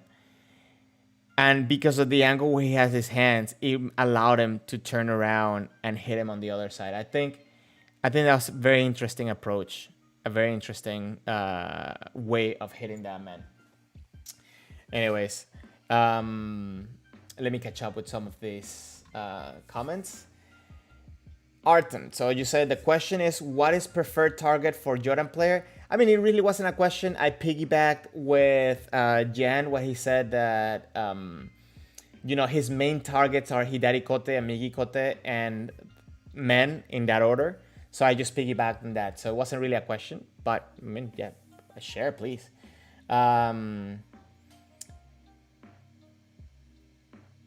So just to get it correctly, you're talking about from a Chudan player against another Jordan player, right? I feel like, I don't know everybody, but I know the only one that told me that has done Jordan is Jan. I think most of us may be Chudan, so I guess we're talking more about Chudan. Hobbies, you're saying that you think only men, so what do you mean by that? Like whenever you're approaching Keiko, you're thinking only on striking men? Is that what you're trying to do? Is that what you're trying to say? Jan against Jordan.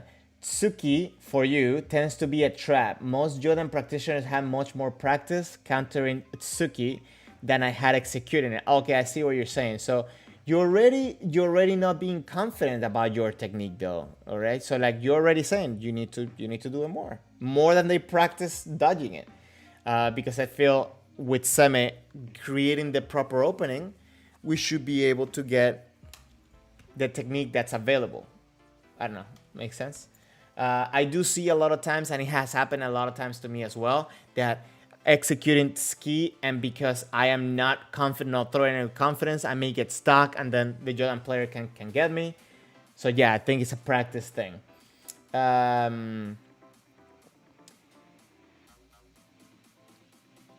So you do is hard to get ippons at the shiai you go to. Men against is surprisingly good to hit.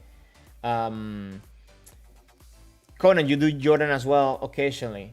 I think it's a great practice. I am not a Jordan player, obviously. I practice it especially as a way to study, just to see what a Jordan player will do against a Chudan player, especially because I don't have any Jordan players to fight against.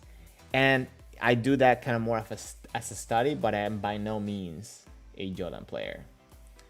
Conan, when you are in Jordan, it's Hikimen or Hikikote when you usually do it. So that's what you do as a Jordan player, or that's what people score against you as a Jordan player. I think also, now that you remember that you mentioned Hiki, I feel that Hikiwaza tends to also be good against Jordan players. And I feel that, for example, me fighting against Nito, I get a lot of opportunities. I get a lot more opportunities against Nito on the Hikiwaza than going forward. But when you fight Jordan, Tsuki action against Jordan depends from Chudan player and Kamae. Yeah, I mean, like, I think it has to do with a lot of the Kamae and the experience of the other player, or the other Kenshi. Okay, so you as a Jordan player, you go for the Gote or the Banamen. Okay, I understand. And again, I think a lot of those stuff, it has to do with our experience and how we feel against the other opponent. The best advice is just to practice against it. I know a lot of us are unlucky, so we need resources like the ones that Artem has in order to also learn and educate ourselves in order to be better. So I think that's something that I need to, hold on, I need to write it down.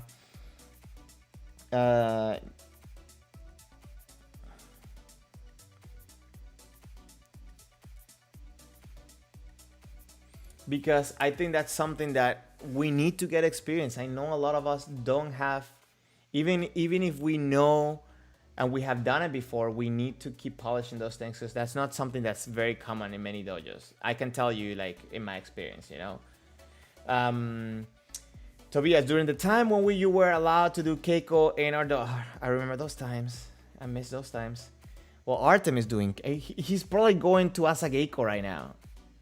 I need to like ship a box to Artem and put myself in there. So that way I can go to do Asageiko with him. Anyways, because obviously we cannot travel to Japan right now.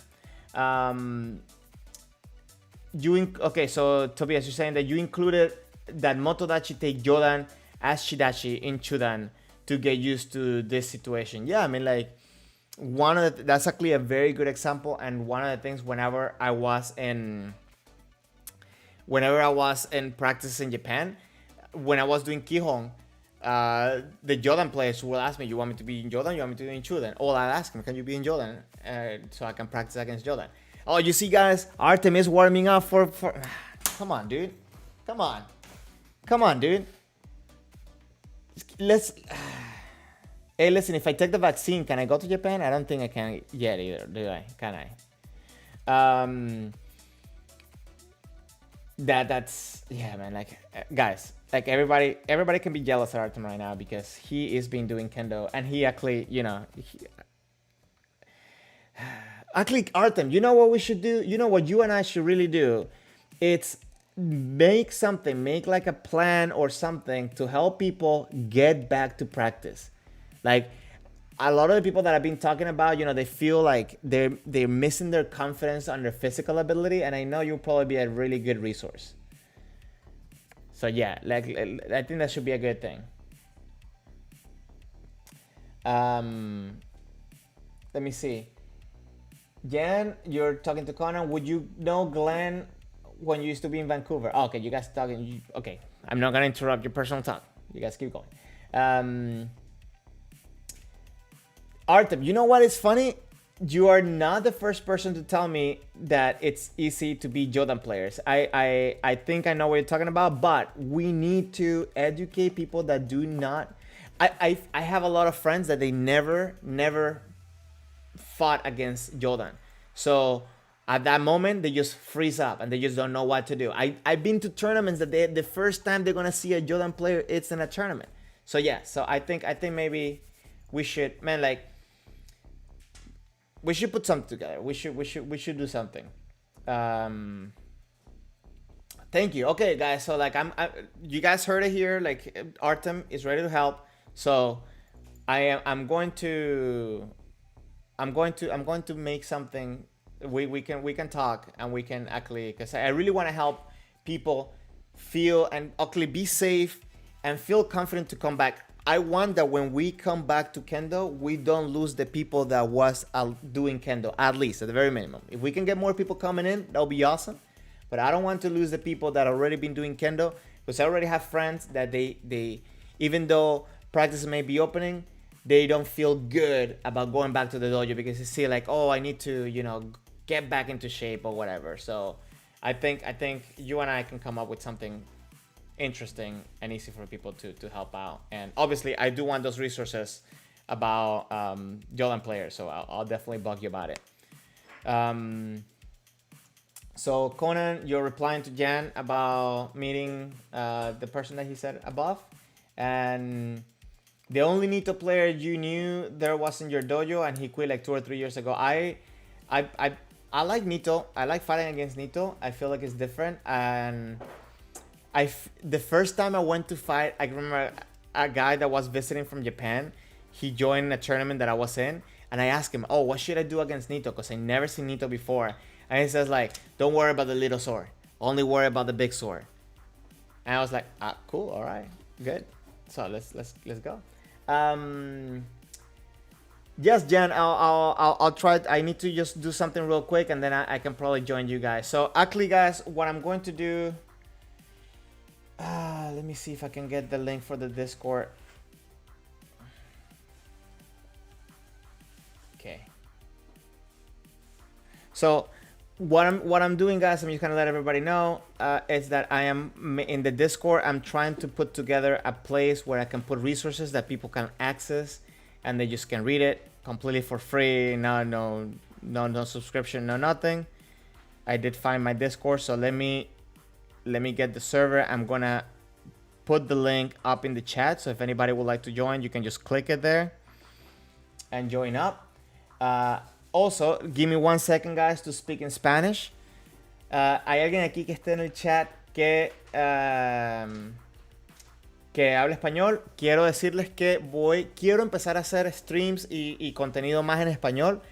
Para hacer los streams necesito un grupito pequeño de por lo menos 3 o 4 personas para que sea una comunicación, una conversación, para ver si hago streams en español. Entonces, si están disponibles, por favor, déjenme saber. Si quieren que los haga en español, déjenme saber para que empecemos a trabajar con eso. Y de esa forma podamos compartir información en español y ayudar a las personas, especialmente en Latinoamérica. Ustedes saben que soy de Venezuela, así que quiero ayudar con eso. Okay?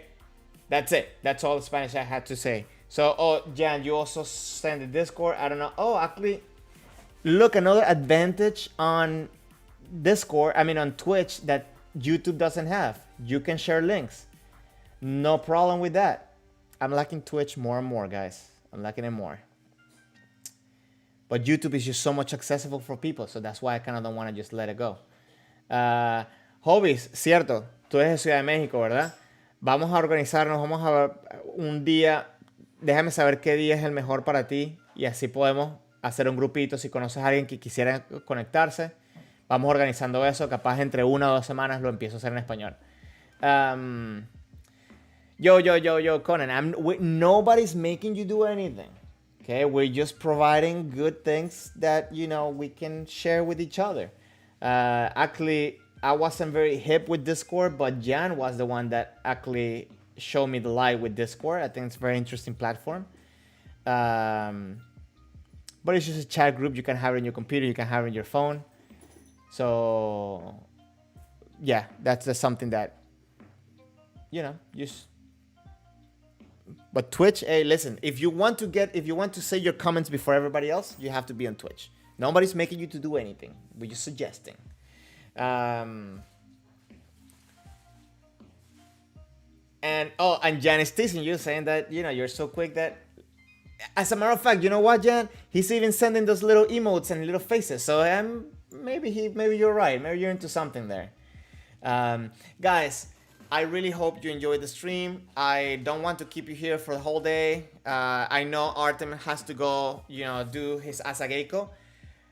Please, if you have any suggestions, how can I make this more entertaining and more appealing to more and more people, please let me know. Suggestions are always welcome.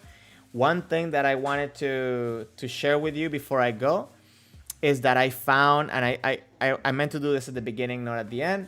I found this Facebook Kendo meme group that sometimes they've been posting some funny memes, Kendo related.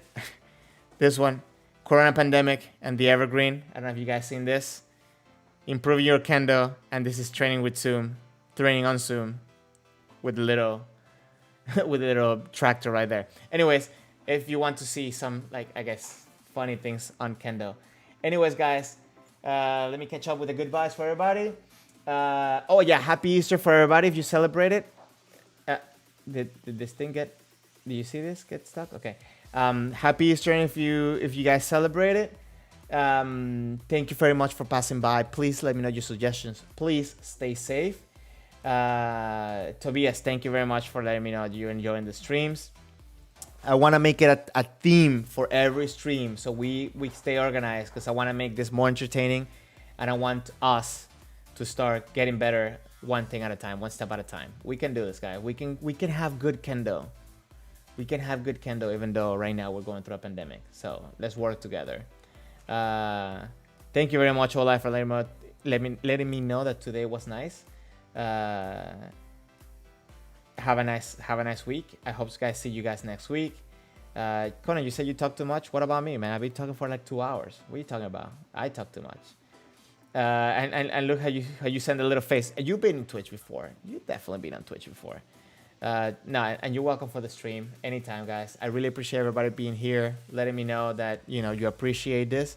I will keep this going, and please let me know how I can make it better. So anyways, I'm not gonna keep you here any longer, guys. Stay safe, have a nice week, and keep practicing your Kendo. Okay, see you next week.